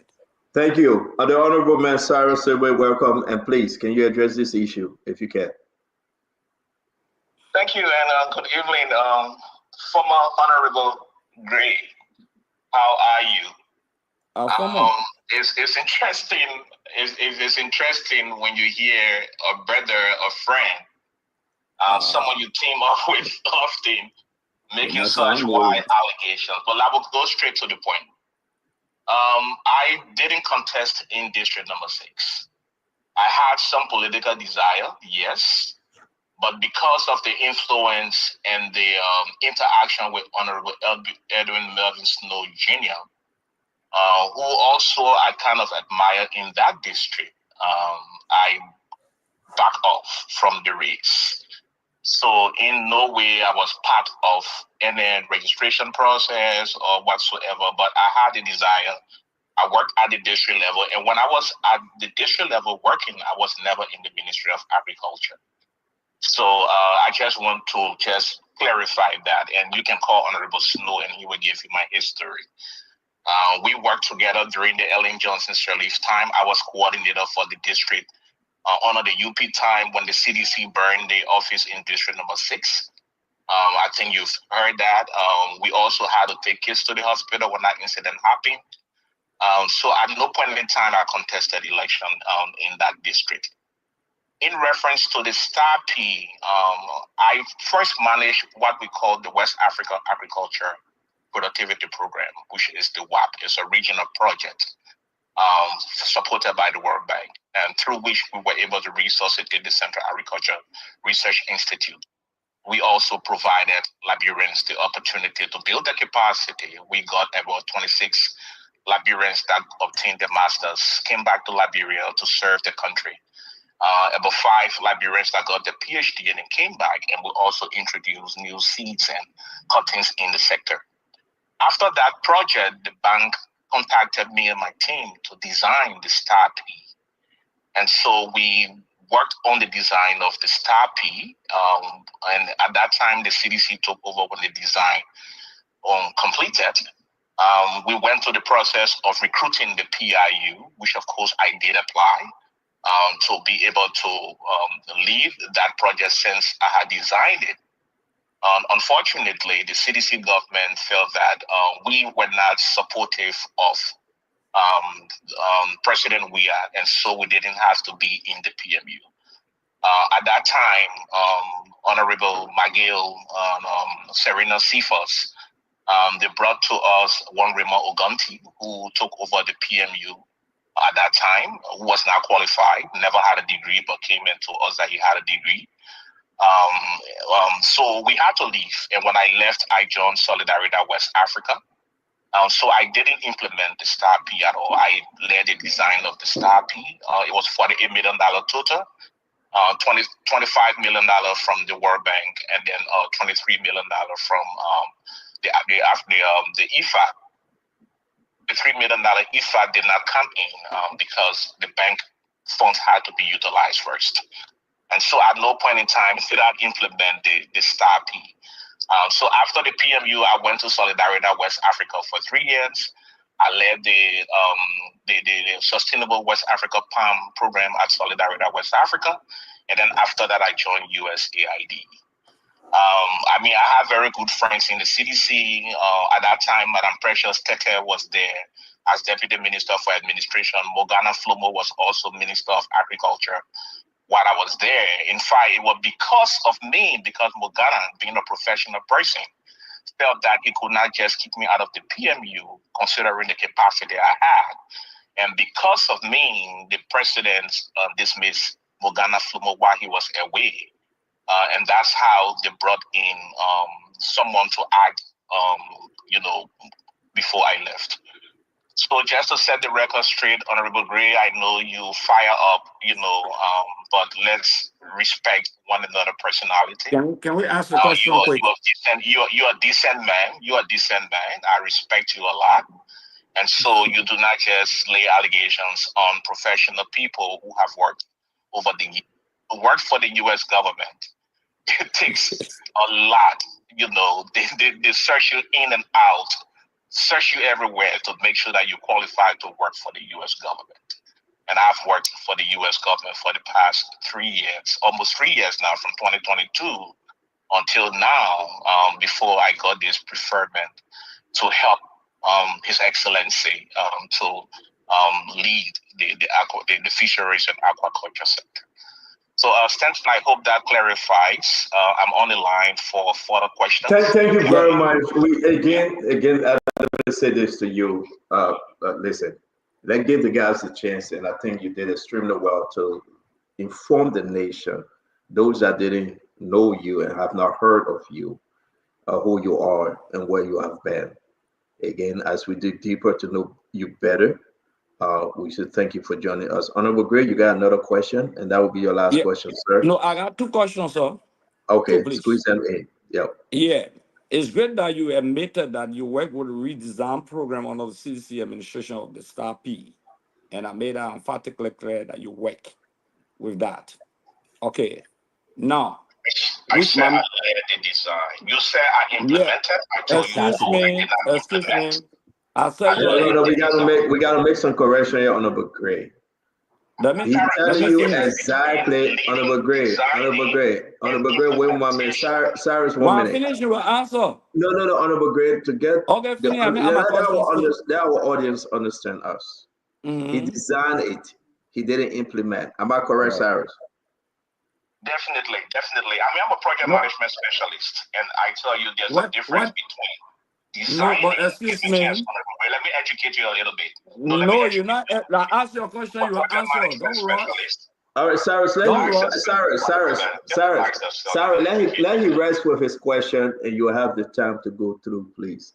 Honorable Gray, please. Okay. Yeah, I said, thank God that you, Cyrus, are admitted that you work with the rebranding of the Star P because the CDC chose to rebrand it. No, it's not rebranding. It's not rebranding. Can you hold on now? Let me ask the question. Sarah, let him finish. He got only 2 questions. Let him finish. Yeah, go ahead. Star P existed under President Sirleaf. So you even admitted that you came back to redesign. It's not something we were redesigning.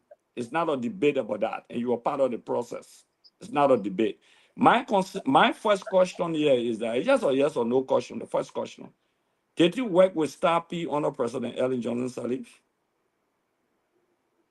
Can you ask the second one and he just flow? No, just let Honorable Gray ask the second question. Honorable Gray, we totally against time. Can you please ask the second question? No, it may be a follow-up. Stanton, it could be a follow-up. Cyrus, please answer. Okay. There was nothing called Star P under the Ellen Johnson Sirleaf administration.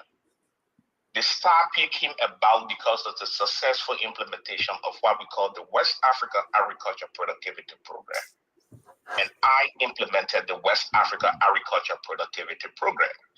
And because of the kind of work we did, brought the project up to satisfactory. And based on our evaluation, the bank decided to do another project. And so we were tasked with that responsibility to design. So there is nothing called rebranding. All right, we designed it. When you design a project, is that you take it from scratch, having consultations, in stakeholders and what have you. And so it had a different objective, and that was strictly the private sector model on how could we bring. I beg you not to proceed any further. I think it is well clear. I believe that Honorable Gray, you don't have a follow-up. My second question, just quickly, and that's your last question, please. And that's my last question, obviously. I know you will be declaring your answers, but my question here is that Section 3.4 of the Act says honor appointment of Director General, because you are the Director General, but you are acting.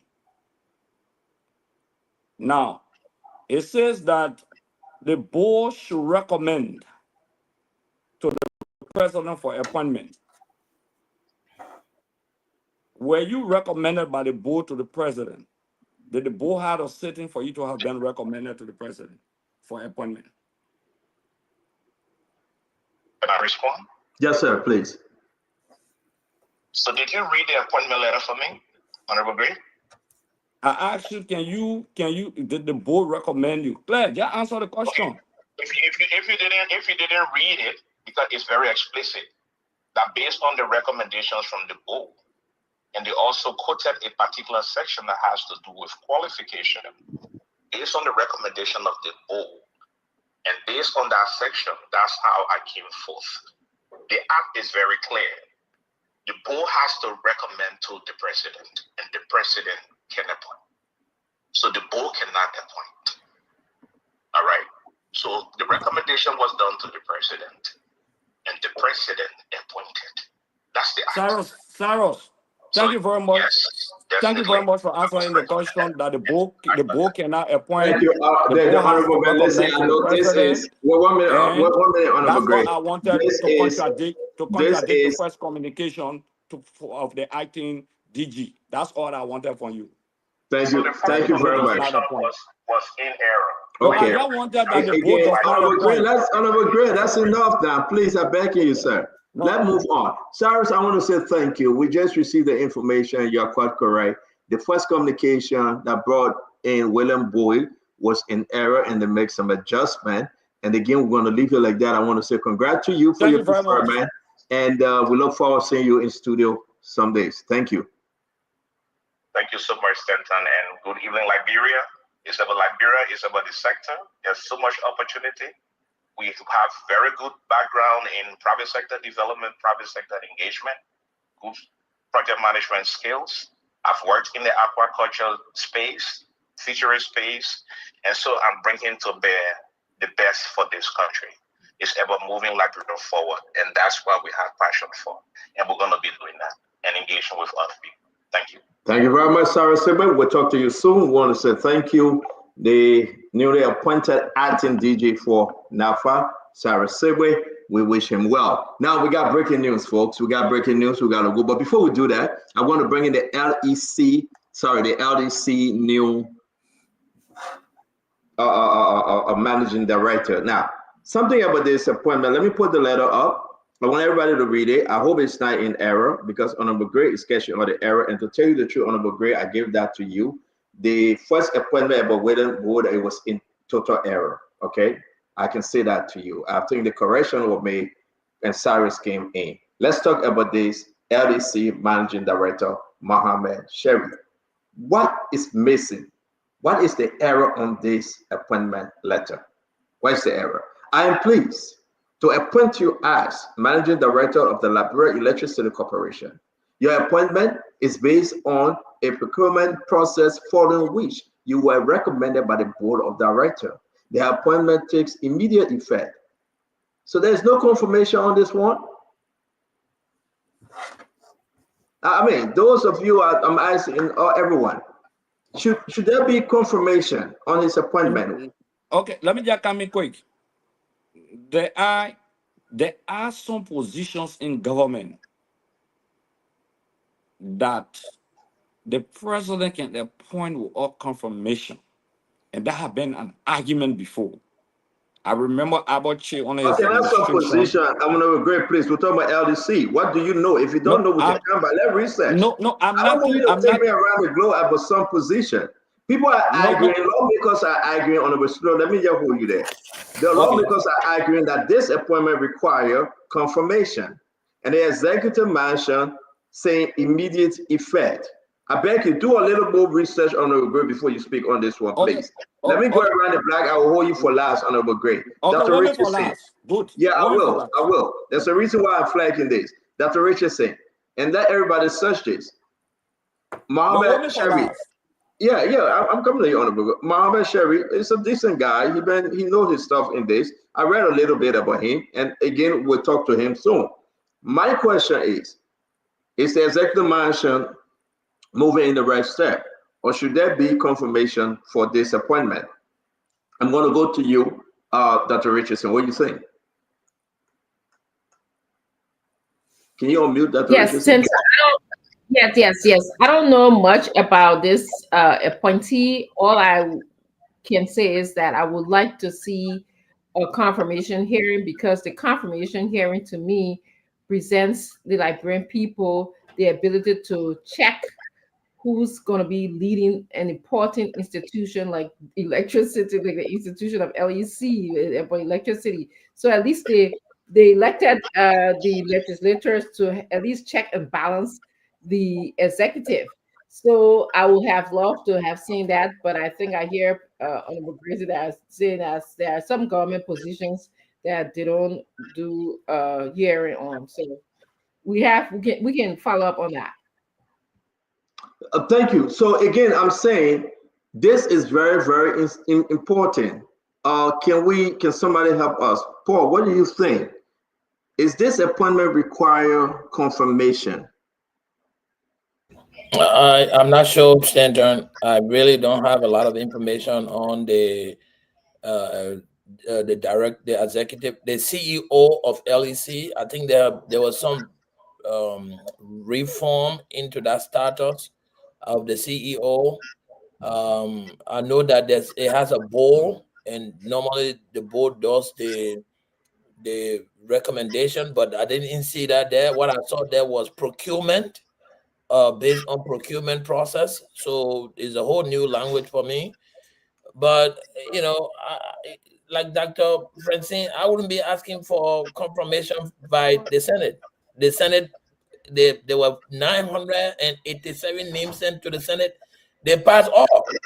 None of the names were rejected. So if the name goes there, it's going to pass again. So why should we be wasting our resources on Senate hearing for a name that is going to pass? So But it's not the point about congratulations to the gentleman. Get this straight. Now, it's not the point about they pass 100. So the question remains: should there be a confirmation for LEC managing director? It does not mean it doesn't make a difference. That's what I'm trying to tell you. No. Should there be? Is it a law? If you don't know it, I just want to know. I don't know.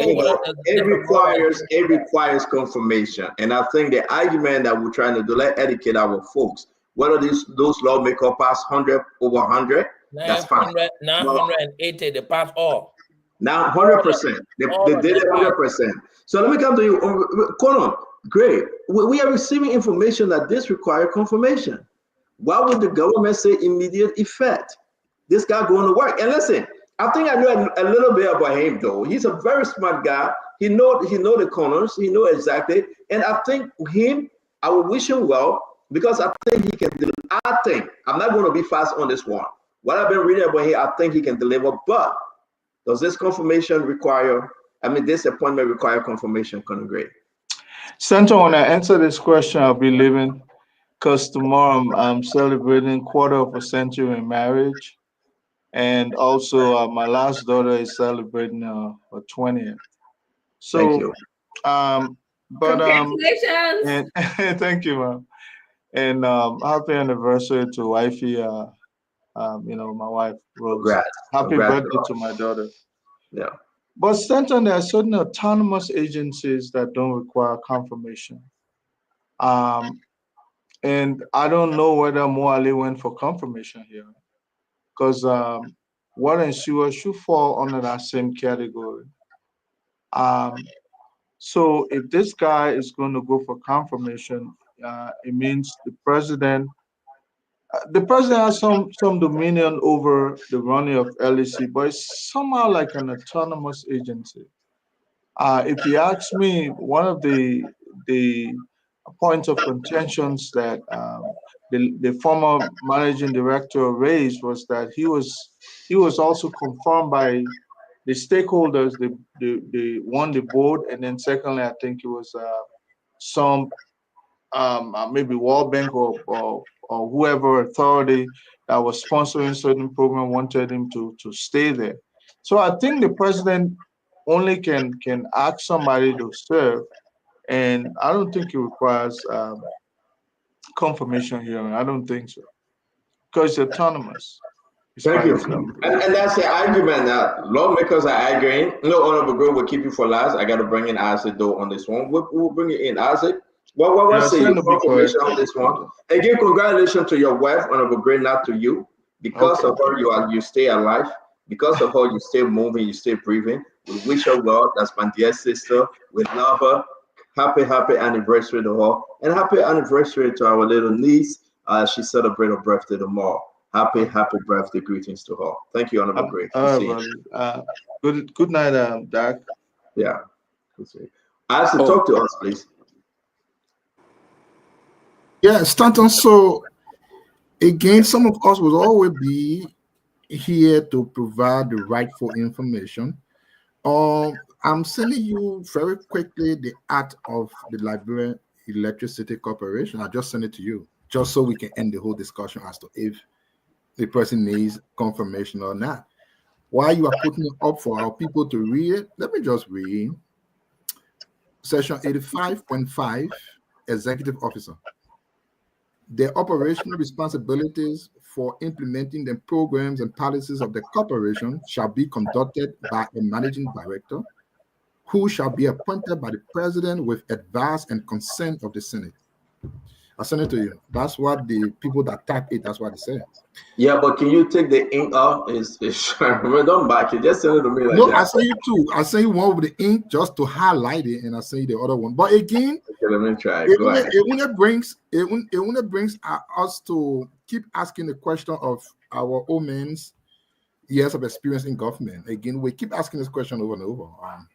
We don't know. We would just leave that. It's not important. But this is what I want to speak on from this appointment. Paul, you were hitting something and you just slide from on and you went. The appointment said after a procurement process. I want to challenge the government of Liberia from Joseph Boakai to the layman for them to tell us what procurement process they went on. I want to challenge them to show us any vacancy that was advertised. I want to challenge the government to show us where people applied, to tell us who were on the interview panel, to tell us what recommendations came from the board after their interview, after their whatever the meeting minutes, whatever they did. So we always say our government, please, stop doing this to yourself. Stop doing this to yourself. Nothing, you bringing in partisans, unity party partisans, and that's fine. Stop lying to the Liberian people. You cannot continue to lie. I mean, coming to power, you lie. You think you can run the government with lies? No. We challenge you to show us where you advertised the position. How did people apply? Who was on interview panel? How did the procurement process go? From which you said became the basis for which whoever you recommended, your partisan, was recommended to you by the board. Stop this thing, man. Stop it. You can appoint your partisans because you're taking out professionals to bring partisans there. Imagine if this was someone else, the UP people will be all around the place crashing their van. But you can't lie to the people. It's a disservice to our country. When you think you can fool an entire country only because you had a chat room where everybody there will say, yeah, we agree. Anything you say, we agree. So it's not everybody will agree in Liberia now. You got to stop that. Campaign has since gone now. This is governance. Stop the lies. You didn't do no procurement process. You just brought in a partisan. And we end up by telling you, I really want my country to get better. I want LEC to do better. But I'm sorry. When you bring partisan over competence, you risk too much of things. And we'll be able to experience it again. Because nobody procured anything, nobody recruited, nobody went for interview, no nothing. That's a lie. It's a bloody lie in the face of the devil. And these people think they will continue to lie the way in governance. We keep printing a check on them. That's why they don't like to see us, because our eyes are sharp. So you carry that lie back to campaign period, not in governance. Yeah? You didn't procure anything anywhere. That's a bloody lie. Thank you very much, Isaac. Drink some water and help your test. Mommy, did you? Somebody playing something from the back. Mommy, have you spoken on this? No, just. Can you go ahead, please? Yeah, I mean, I don't know this new head of the LEC, but I'm hearing a lot positive about him. I think he worked with the CIE project. I think that's what I'm hearing. I need to confirm that. But most of the text messages, someone give me 30 seconds. Okay, so he calling you to tell you about himself. So let's make progress. I think that position, it being a huge argument. I will come to you, Honorable Gray. It being a huge argument as to whether he needs confirmation or not. Like as I said, you know, the act. We got to understand exactly what the act say, whether he needs confirmation. And if this is true, then I think the government should allow him to go for confirmation. But when we ask, all right, why? Why you think the government, if it is true, don't want him to go for confirmation? It's a big why. I know I got 3 minutes here. This is the 85.5 executive officer. The operational responsibility for implementing the programs and policy of corporation shall be conducted by the managing director, who shall be appointed by the president. It was done. The president appointed him with the advice and consent of the Senate. Then we need to do that. The managing director shall receive such salary as shall be established by the board, subject to the approval of the president. So the argument here, ladies and gentlemen, shall be conducted by the managing director, who shall be appointed by the president. The president did that with an advice and consent of the Senate. So the question remains, why the executive mansion not adding that advice and consent, which is confirmation? But the letter say this appointment takes immediate effect. Then there's an error. I think President Braga have to now, and the board have to now realize that no, you have to go through the Senate for confirmation.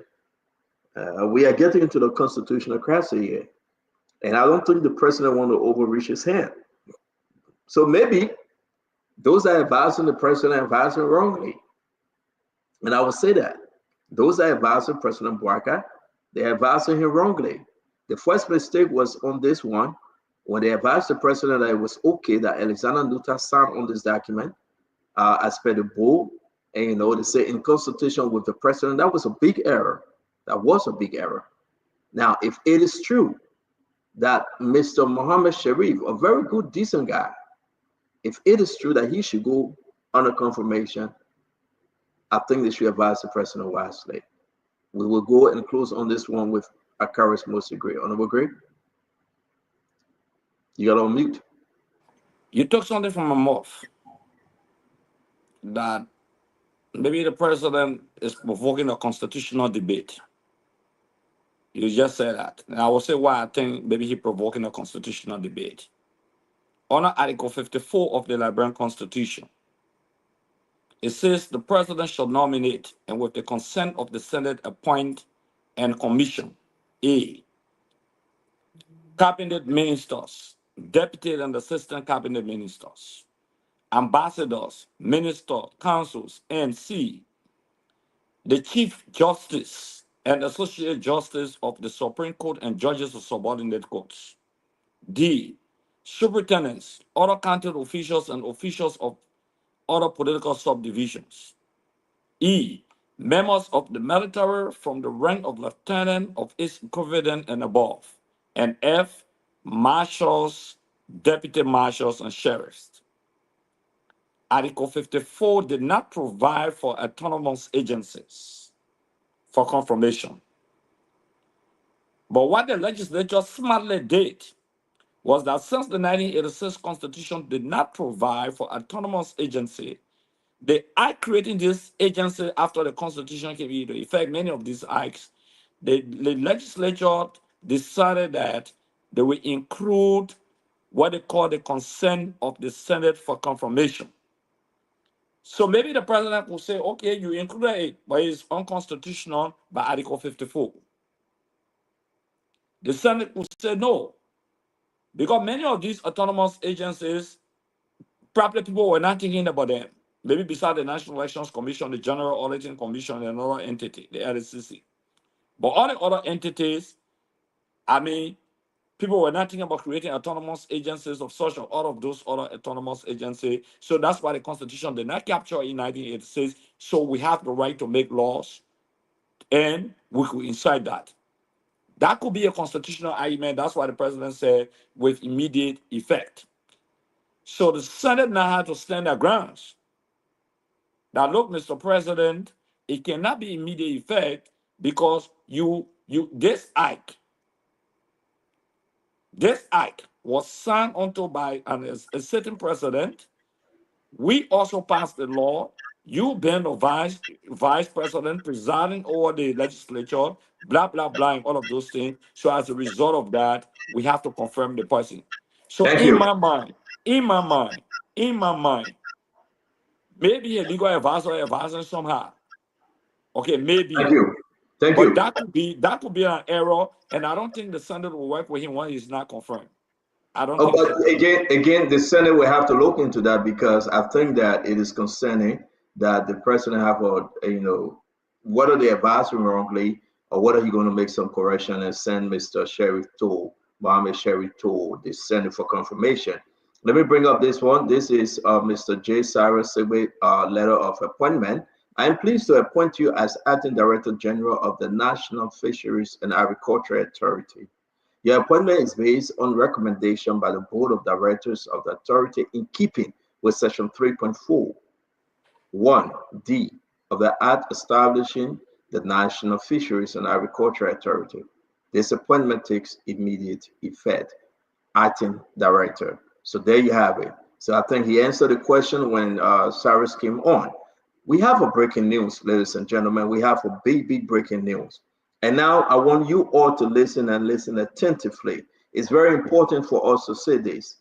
You heard that the Ghanaian Parliament Speaker came to the country.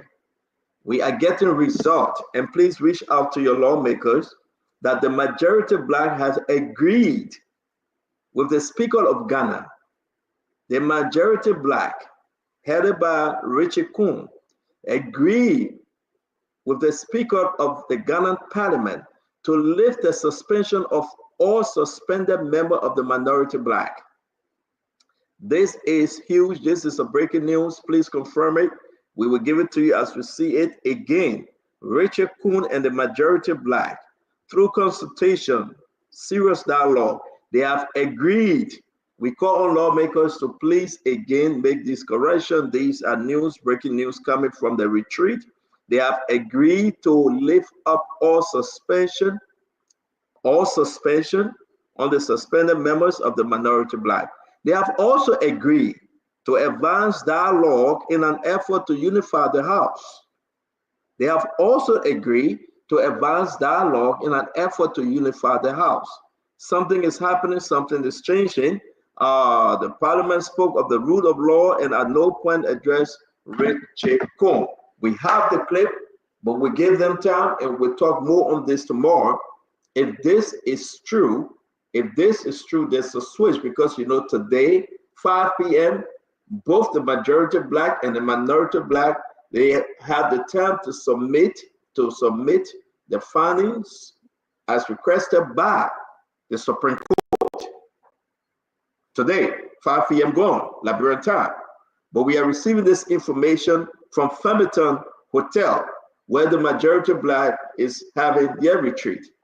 They have agreed with the Ghanaian Parliament Speaker that they will lift up suspension on every member, including Yake Koruba, Dixon Sibo, Abu Kamara, everybody, J. Mervyn Cole, Alex Noah, everybody, they will lift up their suspension, and they have also agreed to advance dialogue in an effort to unify the House.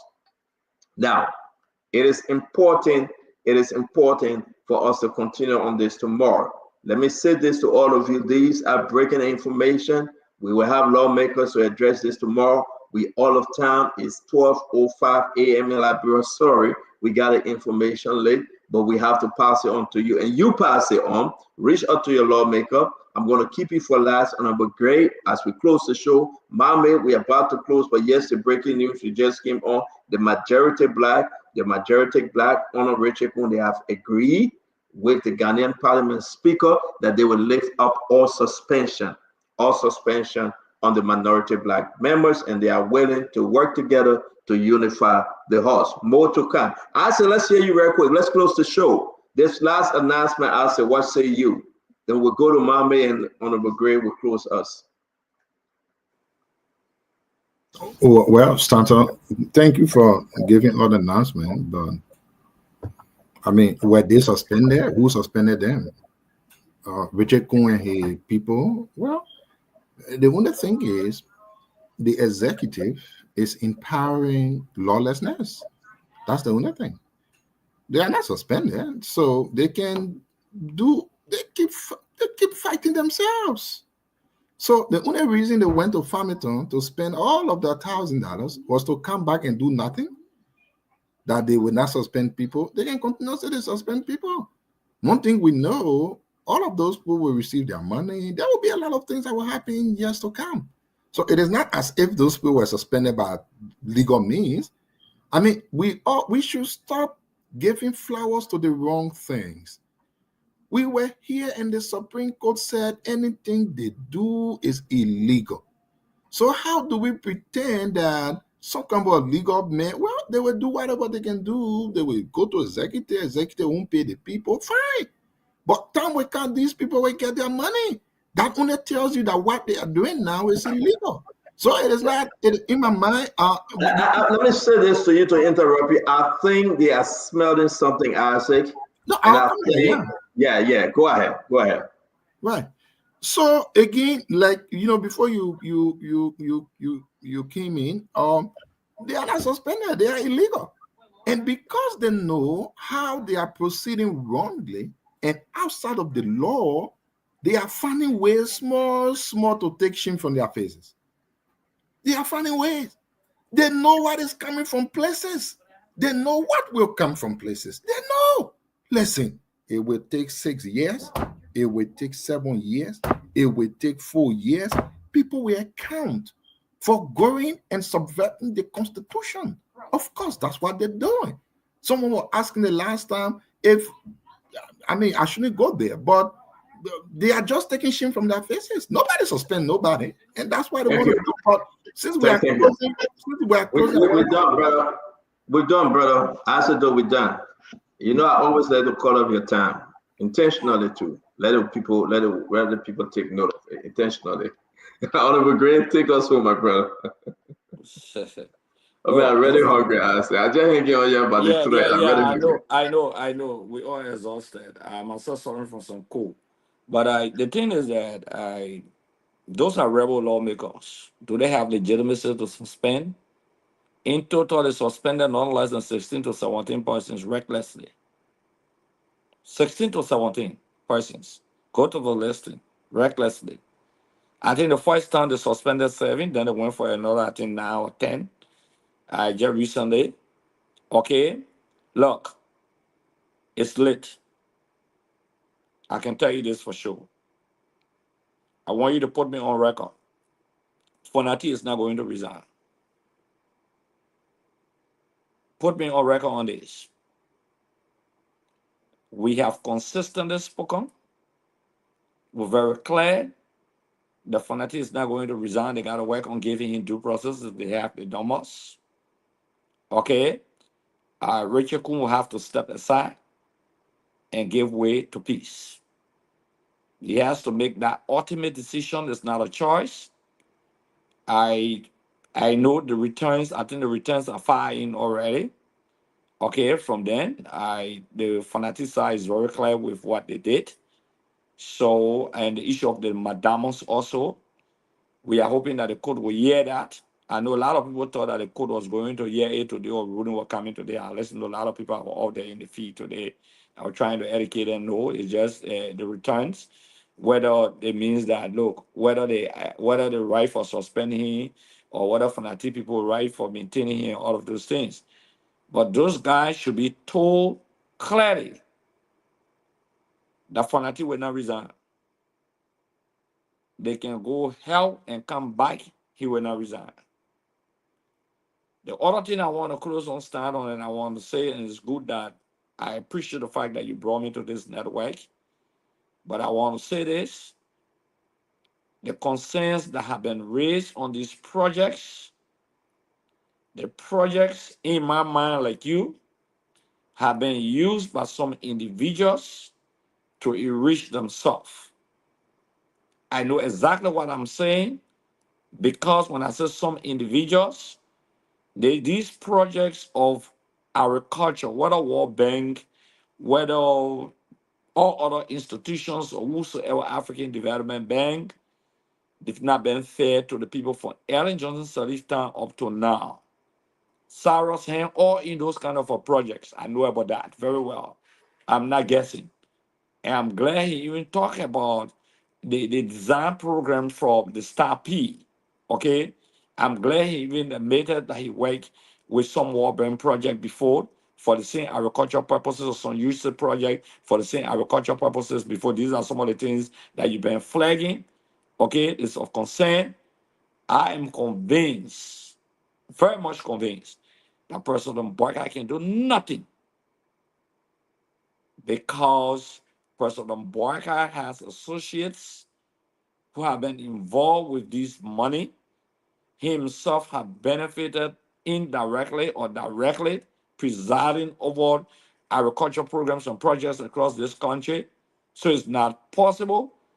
Or that I would suggest that this government, send the city clean to clean up mess, they will take charge and they will take responsibility for things. These projects should have to be redesigned. They have to be looked into. It's very significant for the forward march of the Republic of Liberia. But again, Stanton, such is the time and such is life. You will come back here. You will come back here. Let me repeat. I hold nothing personal against Cyrus. The one when I told my mate, you don't even know Cyrus. I've been knowing him as far back at 2004-5. Not today thing I'm talking about. You don't know him. I know who I'm talking about. Do not come to define people's repetition here. I'm telling you one of the reasons why Cyrus withdrew, okay? He was an aspirant in that process because there were a barrage of accusations, allegations of corruption against his person and against his character. I know about that very well. Okay? Whether he was guilty or not, no, I'm not saying that. I'm saying there were accusations. And Sarah does not want to dabble into the politics of it, because he knows exactly that to dabble into the politics of it, Pandora box will be open. So Cyrus had to be polite and more appealing so that we can progress. So thank you very much, Stanton. May God bless you and the family, Mr. Doe. May God bless It's you. okay, God bless me and family. And the family, my man, but you got family now. Now you can be on, now you No, can be on your sister. So, Sis no, the Marina thing is get that. correct. That original, my man, good Thank, to see you. thank You you. tired? Let me do my closing now, Honorable Gray. It was a good Yeah, show. you're I want to tired. Yeah. appreciate. I want to appreciate every one of you again. Like always, I totally disagree with some of the stuff you say. I know you got to be, on the defense here and there and cry Fire wolf. on It what is why defense? it is. Defense It meaning is. But what? we are not saying it to you. We're saying it But to when people. heck It's no. not about where My you man, I But agree when, or but yeah, That crossfire. That crossfire. no, but I let me crossfire. close. No, but you close. I didn't close. How But can I you say crossfire. crossfire? That you can No, bring but let me crossfire up in close. here. Why But you gonna close? Honorable Gray, let me close. If I close, then you can bring in crossfire, though. No. I just want to Okay, say, I no, just want I to allow say, you to close. yeah, I'm kind of surprised that the majority of black is begging like crazy. That's why I'm coming to close that. I really want to open it. Lorena, can you come on? And Dr. Richardson, can you log yourself out? If you're not coming back, only you can log out, Dr. Richardson. Lorena, can you come on if you stay there? Or Nelson, if you're there, can you come on, Nelson? Lorena, thank you and sorry for keeping you in studio this late. But I want to say everything, though. It's important for us to understand this. The majority of black, they are begging. They are on their knees, begging. They call the Ghana Parliament Speaker and they negotiate and say, can you go beg the minority black for us? Wow. Tomorrow's show will be interesting, folks. Y'all want me to open the line? I'm tired, I'm hungry. Lorena tired, she gotta go home. We can't open the line. We're begging you. Y'all want us to open the line? We Get can't. it, people. 5 minutes and 6. My Just man, 6 for them. look out, we have our sister in studio. She got to drive home. It's after 12 a.m. in the country. Lorena been in the business for a very long time. I don't know about that. Well. So that my sister there. Lorena, the last time somebody asked for a bag of rest, I think that was $20. And I don't know whether you have the number. So my people, when I take phone call, we got to go, Lorena. We got to make sure Lorena is safe. She get home safe. Yeah, Lorena, thank you very much. And Lorena, can you call Dr. Richardson? Let she remove herself, or else she'll be on. Only she can remove herself, because she's part of the strain. Honorable Grace, thank you very much, man. We'll see you tomorrow by God's grace. It will be a great news tomorrow because majority black is backing. Again, I want to say to all of you, till we meet again, Lorena. My man, tomorrow that jolly day for me, oh. All right, but we'll say see you. I said, though, you still got that job, and I hope that you're home. I mean, your location is different. I heard that you moved, you in another apartment, but we'll talk about that. Honorable Great, the man is in another apartment saying he came from Liberia. This was a bad boy. If anybody know what I said, don't live, please go check to his old address. I said, my man can be fighting for a minute. As soon as he just stand up, I get a call. Stand up. I get a call. The man calling. But I did it. I don't know Cyrus. I was going to call him. I think I know a little bit about Mohammed Sharif, the LEC boss. Mohammed Sharif, that the guy was the ambassador. Who Mohammed Sharif? I know a little bit, but really, yeah, I gotta check him out. Like yeah, I don't know because but I wish them well. And there's a lot today. Honorable Great, thank you very much. It's good to see you. Have a good night. Asido, as always, thank you very much, my friend. Asido is not home. He moved out of his house. I don't know why. I just got to make that announcement. If you know him, please check over him. My sister Lorena G. Honore. How they call you, Lady what? Lady Supreme. Thank you very much, and have a good night. Thank you. Thank you, sir. And so many thanks to all of you for following us on Spoon Talk right here. And of course, it is because of you that we are here. We thank you. We appreciate you for being there.